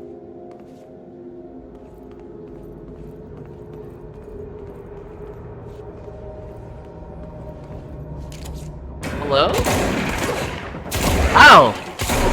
Jerk! You shot me pretty hard. You're just standing here. It's like as if he was doing his job from the past life.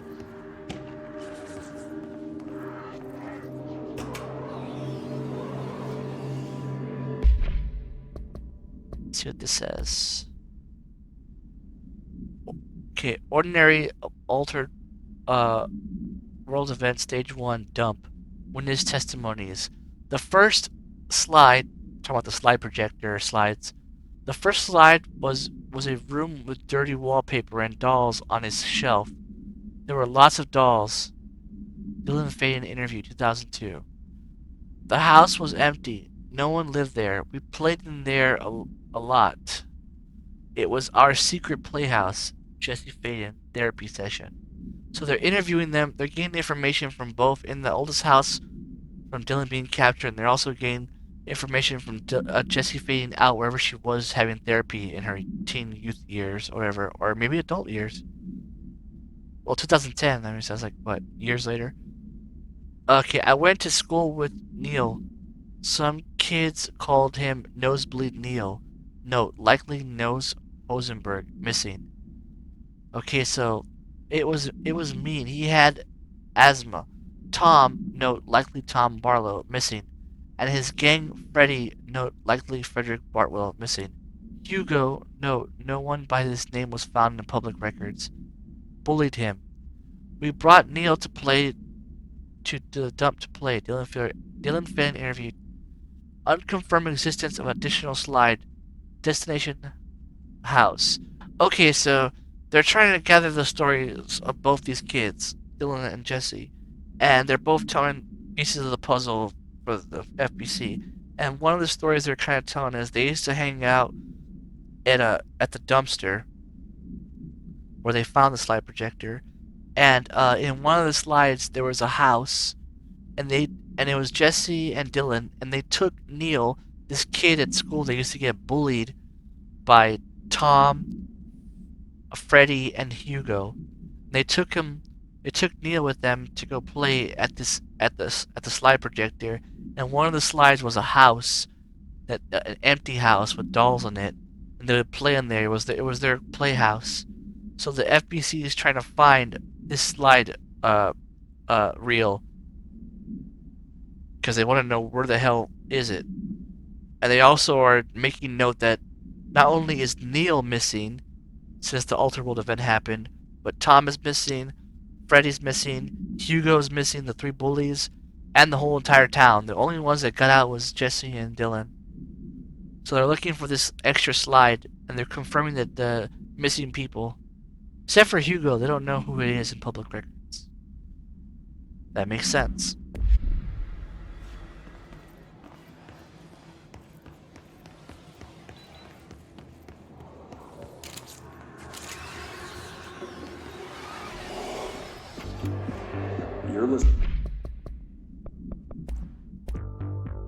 You're listening to America Overnight, celebrating 29 years, shining a light in the shadows.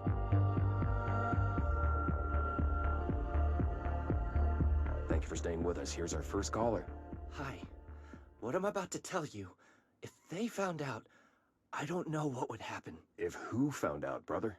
The men in the suits. They told me it was an industrial accident, but this is something else. Something nobody talks about. Ordinary. This certainly doesn't sound very ordinary, caller. No, not ordinary. Ordinary. It's a town. And it wasn't an industrial accident.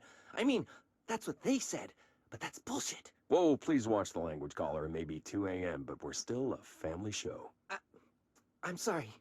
It's just, my brother lived there. They said the town was destroyed, but it wasn't. I went there. The people are gone, but the town's there. It's still there. So the population of an entire town disappears, yet the town remains.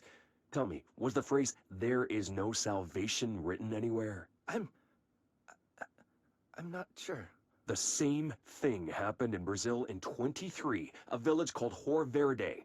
More than 600 people just up and left. The government said they were fleeing guerrilla forces, but we know the truth.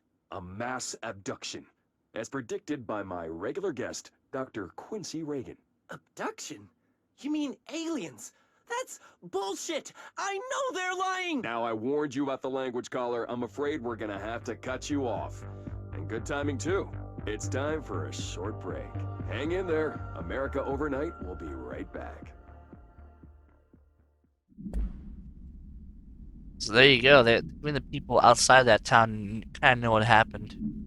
In case in point, that guy's brother was in that event that Jesse and Dylan caused. Listening to America Overnight, celebrating 29 years, shining a light in the shadows.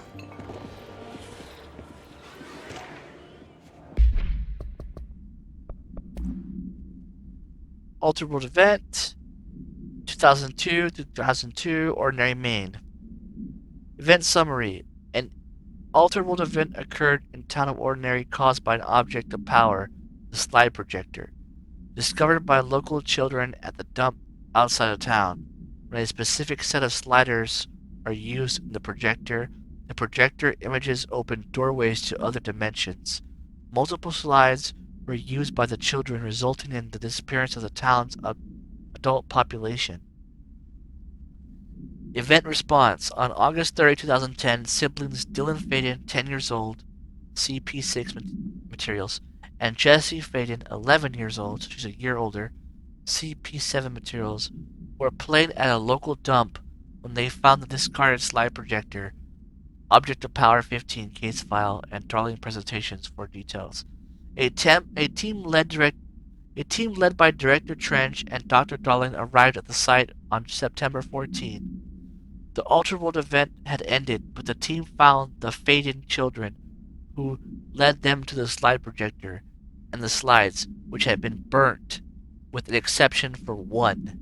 Jessie escaped when the agents attempted to detain the pair.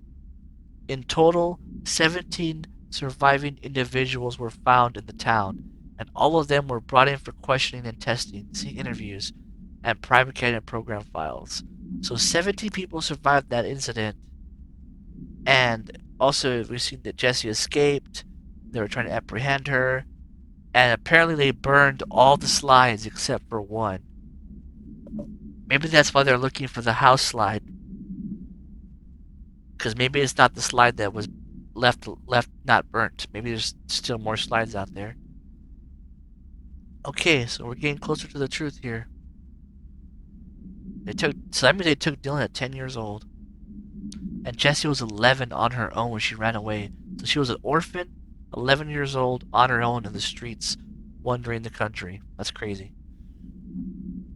Because her parents and all the adults disappeared in the town, and nobody knows what happened to those kids, their friend and the bullies.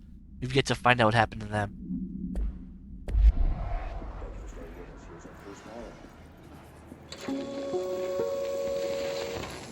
There is a curious correlation with the yet unknowable. Hang on, let's read the case file first.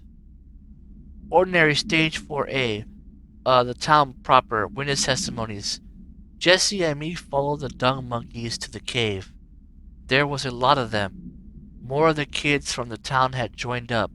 It was really scary. Jessie grabbed the projector and we ran as fast as we could. They chased us. I fell and hurt my knee. Jessie tried to help me, but the dung monkeys were coming. They were just about to get us. But then Neil showed up. Neil looked like a dog. Like a melted dog. But I knew it was him. Neil said a lot of times he didn't like being a boy because Tom just beat him up.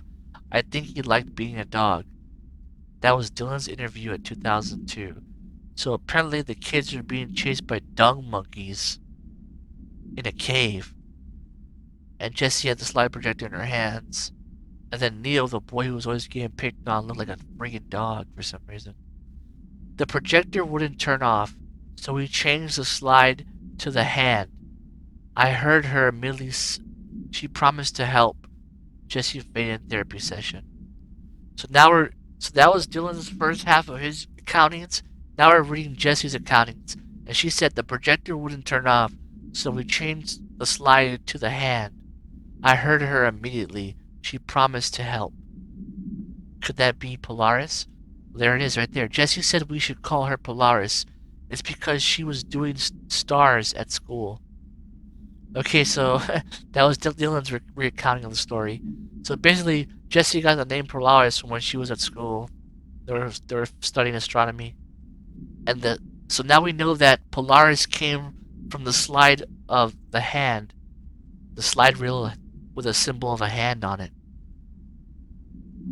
Okay, information. Additional slide destination hand SID36 is verified and in Bureau possession. Unconfirmed existence of paranatural entity destination Dog Neil.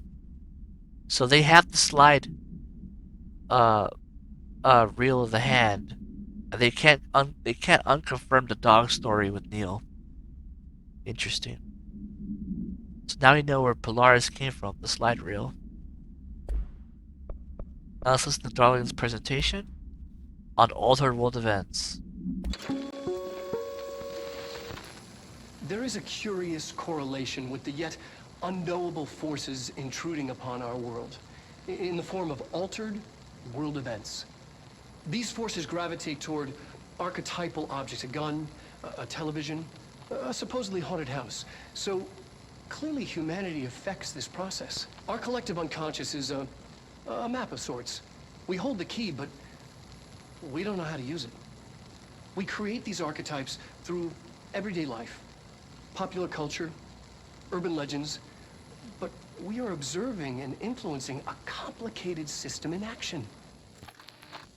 We can change the likelihood of something being a receptacle for these forces just by thinking about it. But we haven't found a method to control the outcome. And yet, there's something unique in us, in our dreams, in the conceptual reality with power with our minds. What's the cause and what's the effect? Are we the starting point or just a necessary evil in this? A byproduct, a reflection, a projection? We'll struggle to find the answers to these hard questions, or die trying. Basically, he's just talking about what causes altered world events. Is it us? Are we just in the mere crossfire? How can we control them, prevent them, and start them? Forces intruding upon our world in the form of altered world events. These forces gravitate toward archetypal objects, a gun, a television.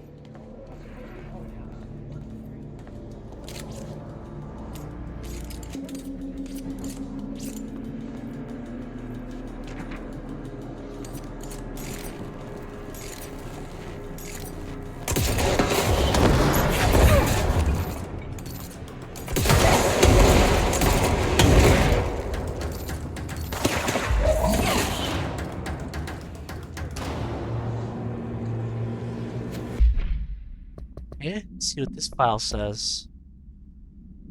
Ordinary, Altered Event Stage 2, Sled Hill Cave. Witness testimonies. After what happened at school to Miss Chester, we started spying on Tom and saw where they took the projector, Dylan Faden. So, Tom stole the projector, apparently? Tom and his troglodytes were using the Sled Hill Cave as their headquarters. That's where the projector was. They've been using the temple slide. We call it that, but really it was broken concrete thing, like a warehouse, or a bomb shelter, or something very dark. The Not Mother lived there with her babies, children. I don't know. She was feeding Tom and the others her milk. They were changing into little monsters. We call them dung monkeys, Jesse Faden. Unconfirming existence of additional slide destination temple. Unconfirming existence of a perinatal entity destination not mother. So this is a crazy one. So it's like Dylan's talking about how Tom and his group took the projector away from them, went to the temple slide reel and went into a sled cave, and they were hanging out in there, and there was this not mother, and she was feeding them milk, and they were turning into creatures by Jesse's accounts. That's pretty fucking wild. And then they say that they can't confirm that there is an existence of a temple slide, and they cannot confirm there's a not mother. What the fuck is that? Who knows what that is, and what the hell's going on there? But apparently they're the dung monkeys that were chasing after Dylan and Jesse. They were drinking off this lady's milk, or whatever the fuck she is.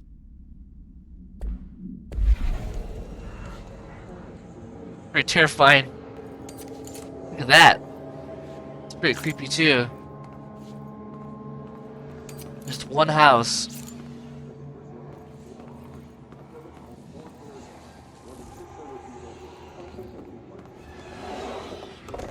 Annual evaluation of... Yeah, let's hear this multimedia interviews. Dylan evaluation. Annual evaluation of Dylan Faden, formerly P6, performed by Dr. Carla Vaughn. The questions asked here correspond to the 5th iteration of the Gunner's psychological assessment. Are you ready, Dylan? Let's begin then.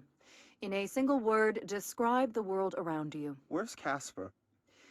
Dr. Darling is out of the building today. He's never out.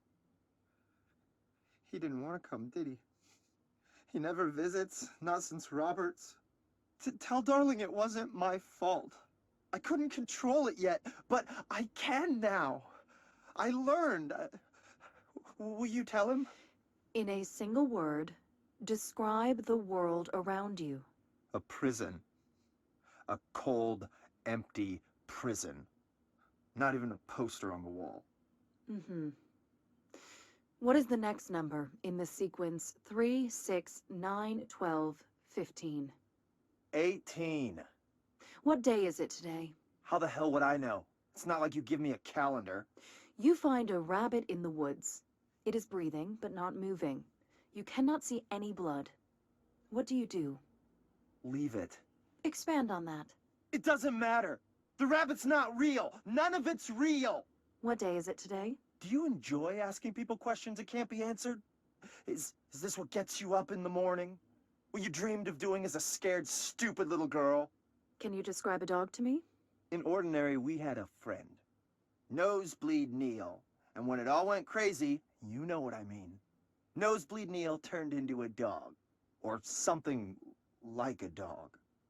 What day is it tomorrow? Fuck off! I don't know! There is no calendar! How can I fucking know? Dylan, calm down. Fuck you! Fuck you and fuck Casper!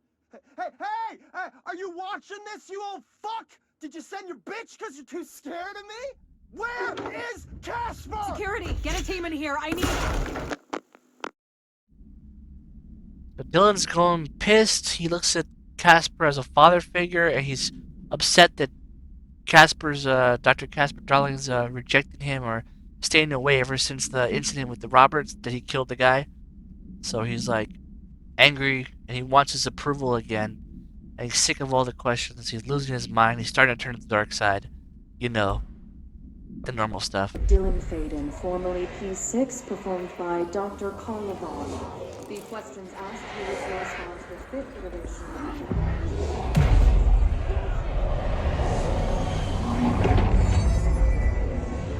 In a single word, describe the world around you. What's Casper? Dr. Darling is out of the building today.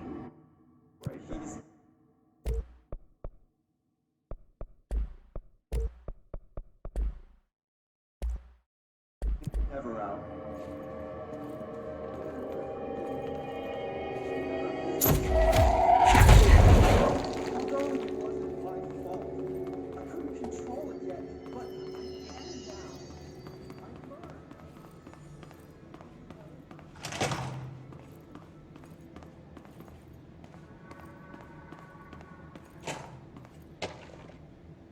Okay.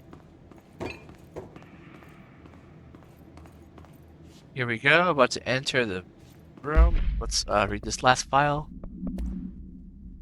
Ordinary stage dump. Stage 1B dump. Witness testimonies.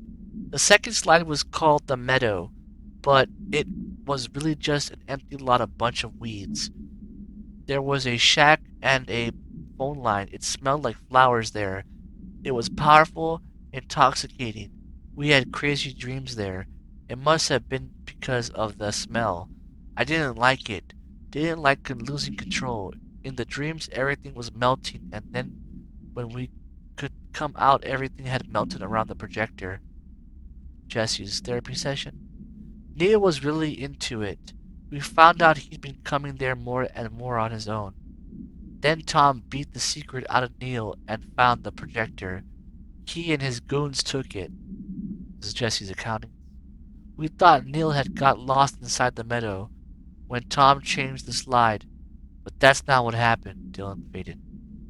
Unconfirmed existence of additional slide destination meadow. So there we're seeing that Tom just switched the slide without taking Neil with him, so Neil got stuck in that slide, stayed in there, which is kind of crazy. Like no regard to human life, I guess. And then yeah. So there's no confirmation of a destination side meadow.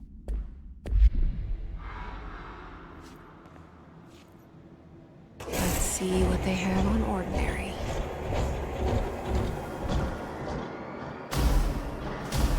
It's all here. Our home, our school, the woods, the dump. The dump. Where she says it, the dump. So there's a map of the whole little town. Looks like a small town too. Oh.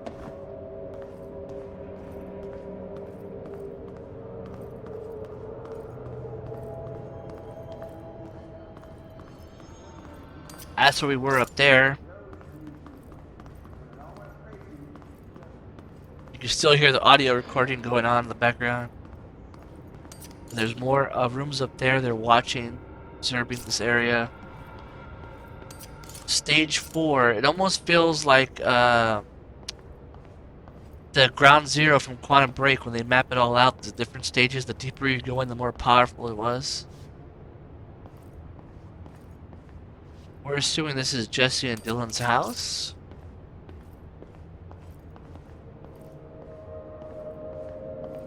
Stage 3.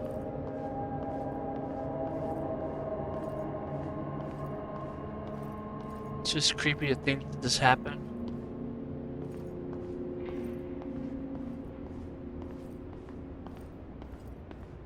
Stage 2. So it went past the woods. And we're guessing the dump was on top of the landfill dump was on top of the hill. And here's stage 1, right on top.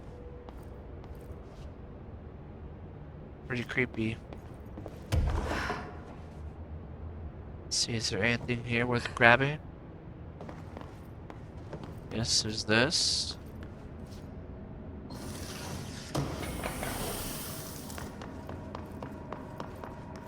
There's this file.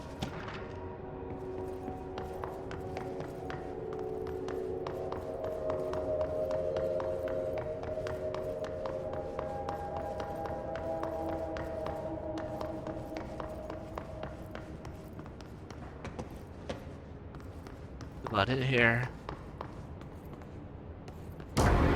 Oh!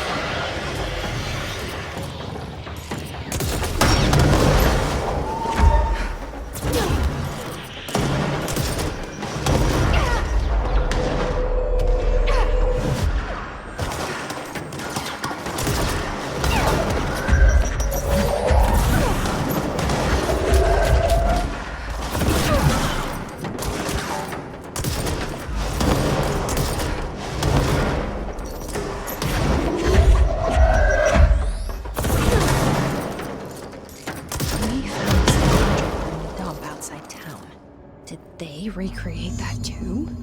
Is that where they keep it? So she just said that, did they recreate the dump as well when they bought the slide? She's guessing that's where they have the slide projector, recreation of the dump. They say when you visit your childhood home, everything feels small. Like a miniature. Real. They got that right. So could the slide projector be at an artificial dump site that they made? Let's find out.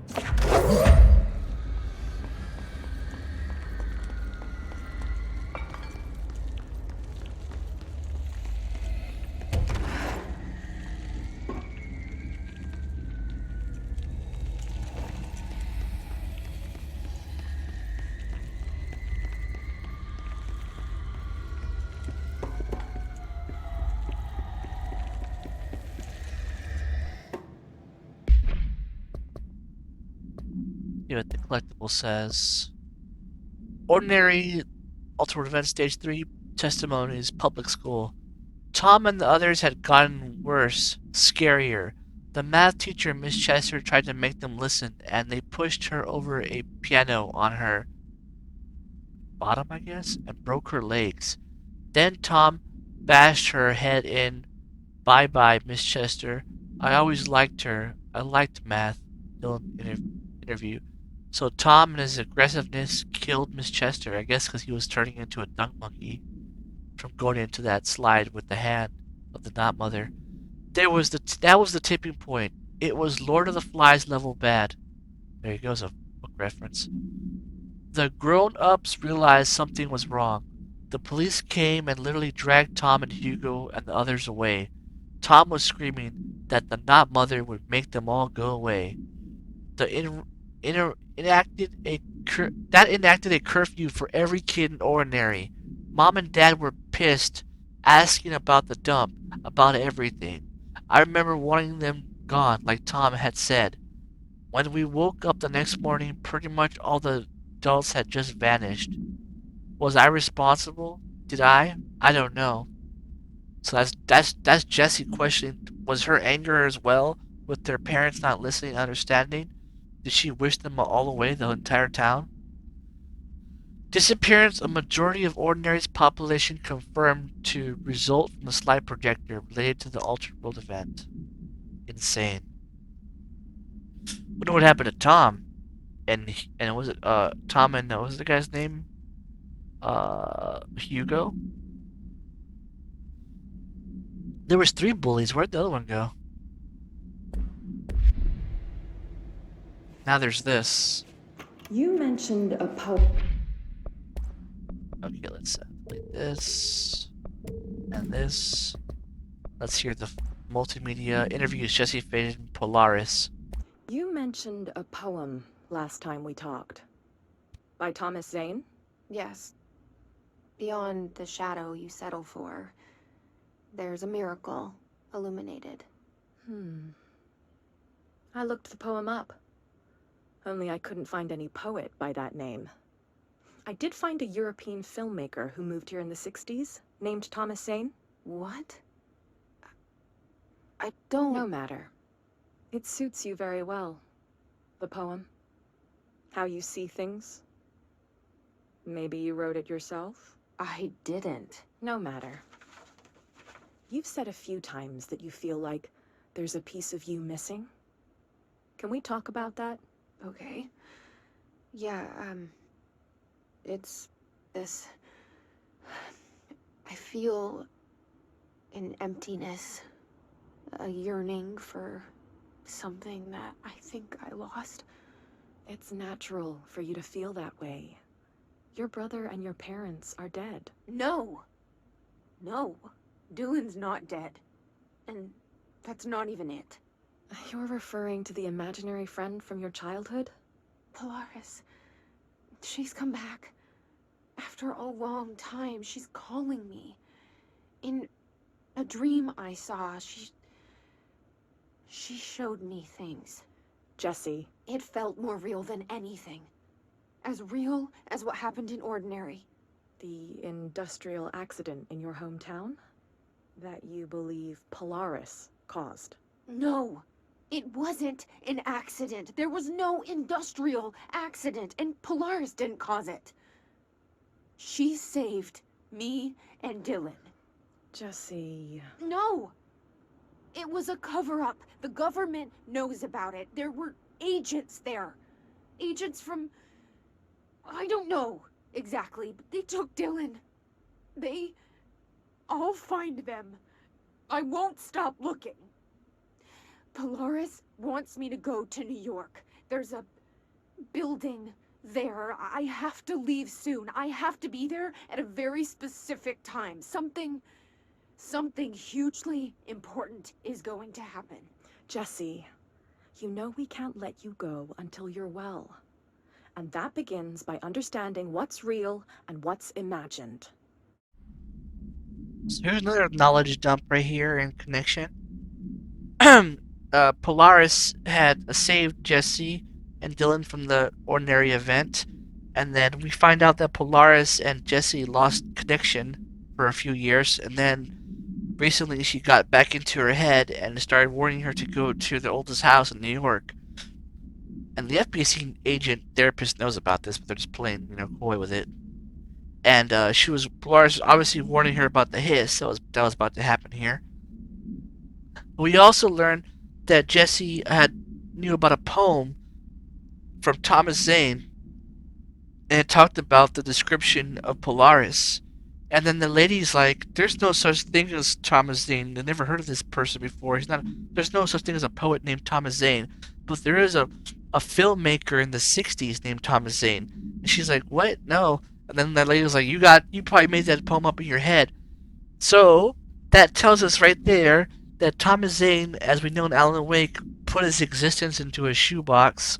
So nobody knows about Zane the poet. Only uh, Cynthia Weaver and Alan, and anybody who finds the shoebox with his books in it. That Pacific shoebox. But a shoebox we know now is considered an altered item or an object of power. I think it's an object of power. And yeah, you put things in it and it saves in there. Anyways, she said, "Oh, we didn't.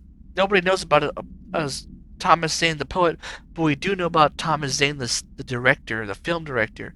So what is that saying? Is there actually a director now? So what's going on with Thomas Zane backstory? We don't know yet. Another layer just been revealed about Thomas Zane and his mythos. Also, it's weird how he like wrote Polaris, and maybe he wrote Polaris into existence, or maybe his poem kind of like guided the existence of Polaris, just like Alan Wake guides his stories into the real world. They don't create the real world, but they kind of like intertwine with the real world. They influence each other. So maybe Thomas Zane was being influenced by the thought of Polaris, and then it came to be through Jesse. Who knows? We don't know. Last time we talked. By Thomas Zane? Yes. Beyond the shadow we settle for, there's a miracle illuminated. I looked the poem up. Only I couldn't find any poet by that name. I did find a European filmmaker who moved here in the 60s, named Thomas Zane. What? I don't know matter.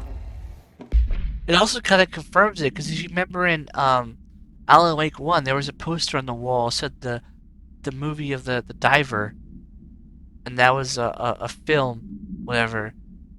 And that's how Alan shaped the image of Thomas Zane the diver. Maybe that was from the film of the filmmaker Thomas Zane. It suits you very well. How you see things. Maybe you wrote it yourself. No matter. I've said a few times that you feel like there's a piece of you missing. Can we talk about that?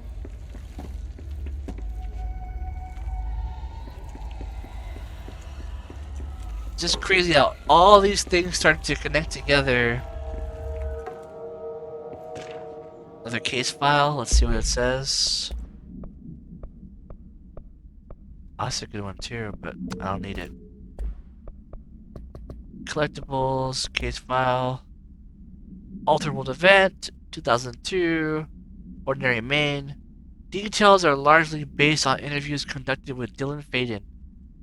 And the obtained therapy sessions of Jesse Faden, as well as circumstantial evidence found at the Ordinary site. Note, the accounts provided by all three sources contain conflicting data. That's interesting. Example, Dylan Faden claims that there were 8 slides from the projector, while Jesse Faden mentions 9 slides. The Bureau found one intact slide, Destination 36, and the burnt remains of 6 others. Unfortunately, 3 slides are too badly damaged to be used in the projector. Jesse Faden is believed to be the individual responsible for burning the slides. Note, Dr. Darling has ordered that the entirety of Ordinary Town Dump be brought into the Bureau for examination and analysis, with the hopes of finding additional slides or other altered materials. Due to the limited space in the investigation sector, this altered world event will be investigated in the containment sector. Yeah, there's not that much space in the investigation sector, so they're moving it to the containment sector. So basically, Darling's like, one of these two is lying. Either Dylan's lying that there's 8, and then Jesse's saying there's 9. 6 of them are badly burnt. Other 3 are unusable. So there's 1 missing. And also they're looking. They brought all the trash, all the dump from 2002. They brought it all and brought it to the bureau, and it's been sitting there, and they've just been sifting through it for years, trying to find other slides. It's pretty gross and disgusting. But the bureau is very thorough what they do. So somewhere here, the trash, I think that's where we saw the signs that said ordinary dump.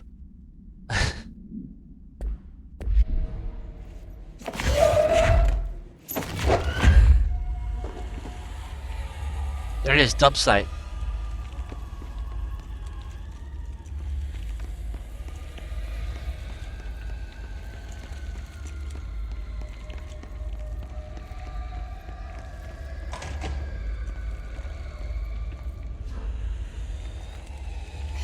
Moved the whole landfill here in the middle of New York, and nobody saw a thing.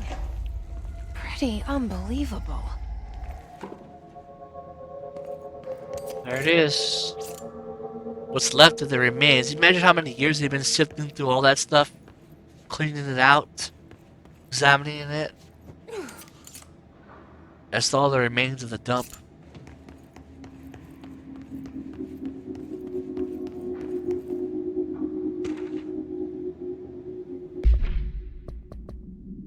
Okay, correspondence, dump, cessation of work order. By order of Dr. Darling, all work in the ordinary dump is to stop effective immediately. Resources will be allocated to the department. Details will be forthcoming. This area will be sealed at the end of the month. Please remove all personnel effects before that time. Any photographic slides, the type used in the slide projector, found in the area should be delivered to Darling immediately. Okay, apparently they told Darling order to stop the search. Okay, let's see what happened here. Let's see how far I can take this car with me. Look at this. Oh, let's go up here.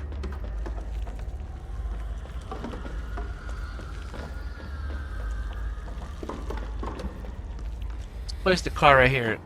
See if it stays there.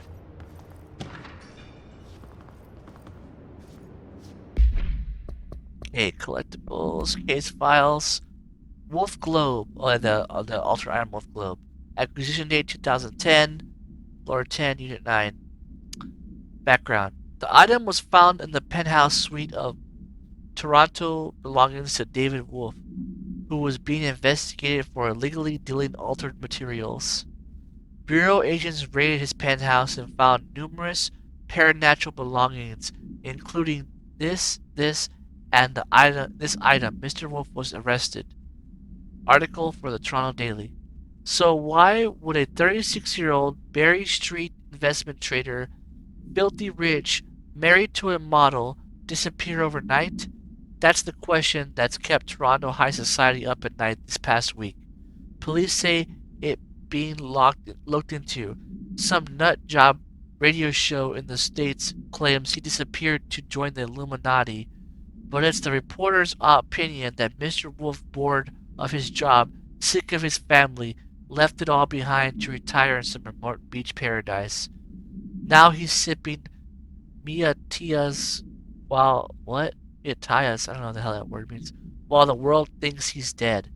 In reality, the Bureau got him because he was dealing in altered items and paranatural items, whatever. He was trading them and hoarding them up. Interesting.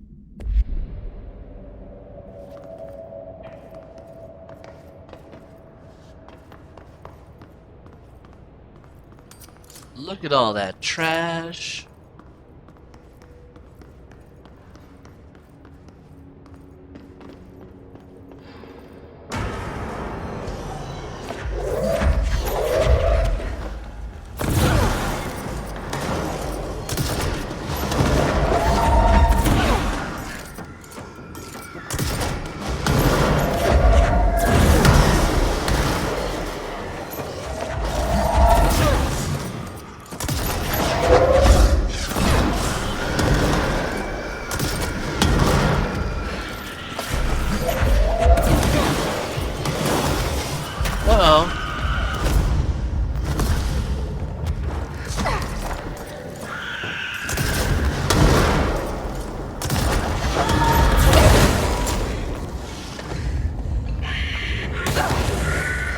I'm gonna die.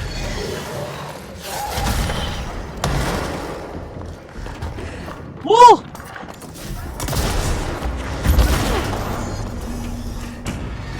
We should check that lab. I thought I was dead right there, man. I thought I was a goner. Like, oh man. That was a close one.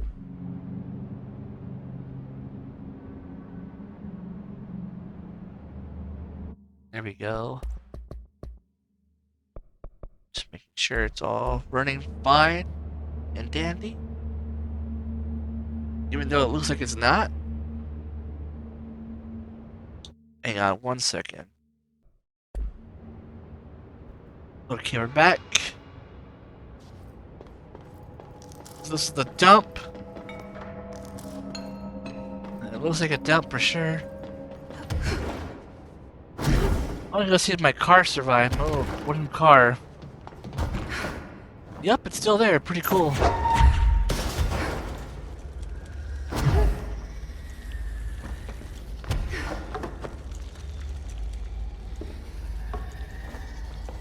Just making sure there's nothing up here.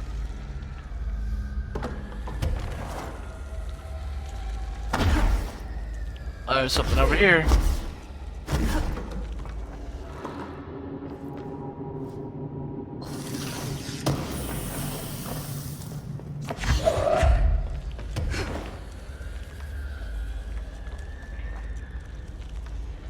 Look at all this filth, man. Mostly like used car parts and stuff.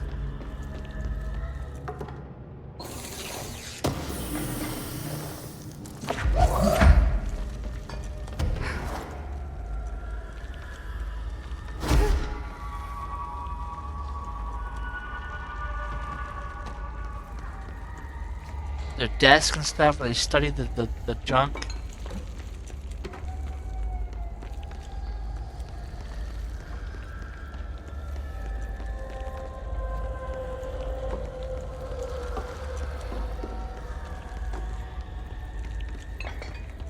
Oh my goodness.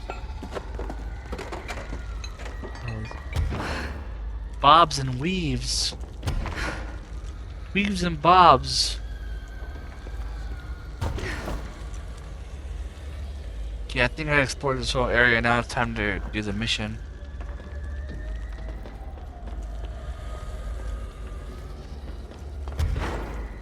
I shall leave my wooden car right here. Let's go see inside here. Mobile lab.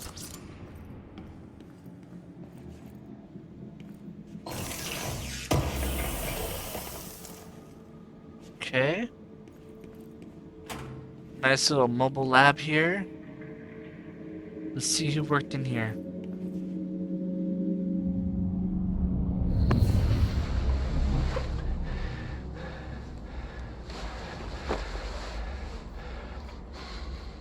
Effective immediately. I'm setting up a new department. Dimensional research in the research sector. Transferring the slide projector there. That's where my focus will be now. The ordinary site remains as is. We'll be back to... I don't know when.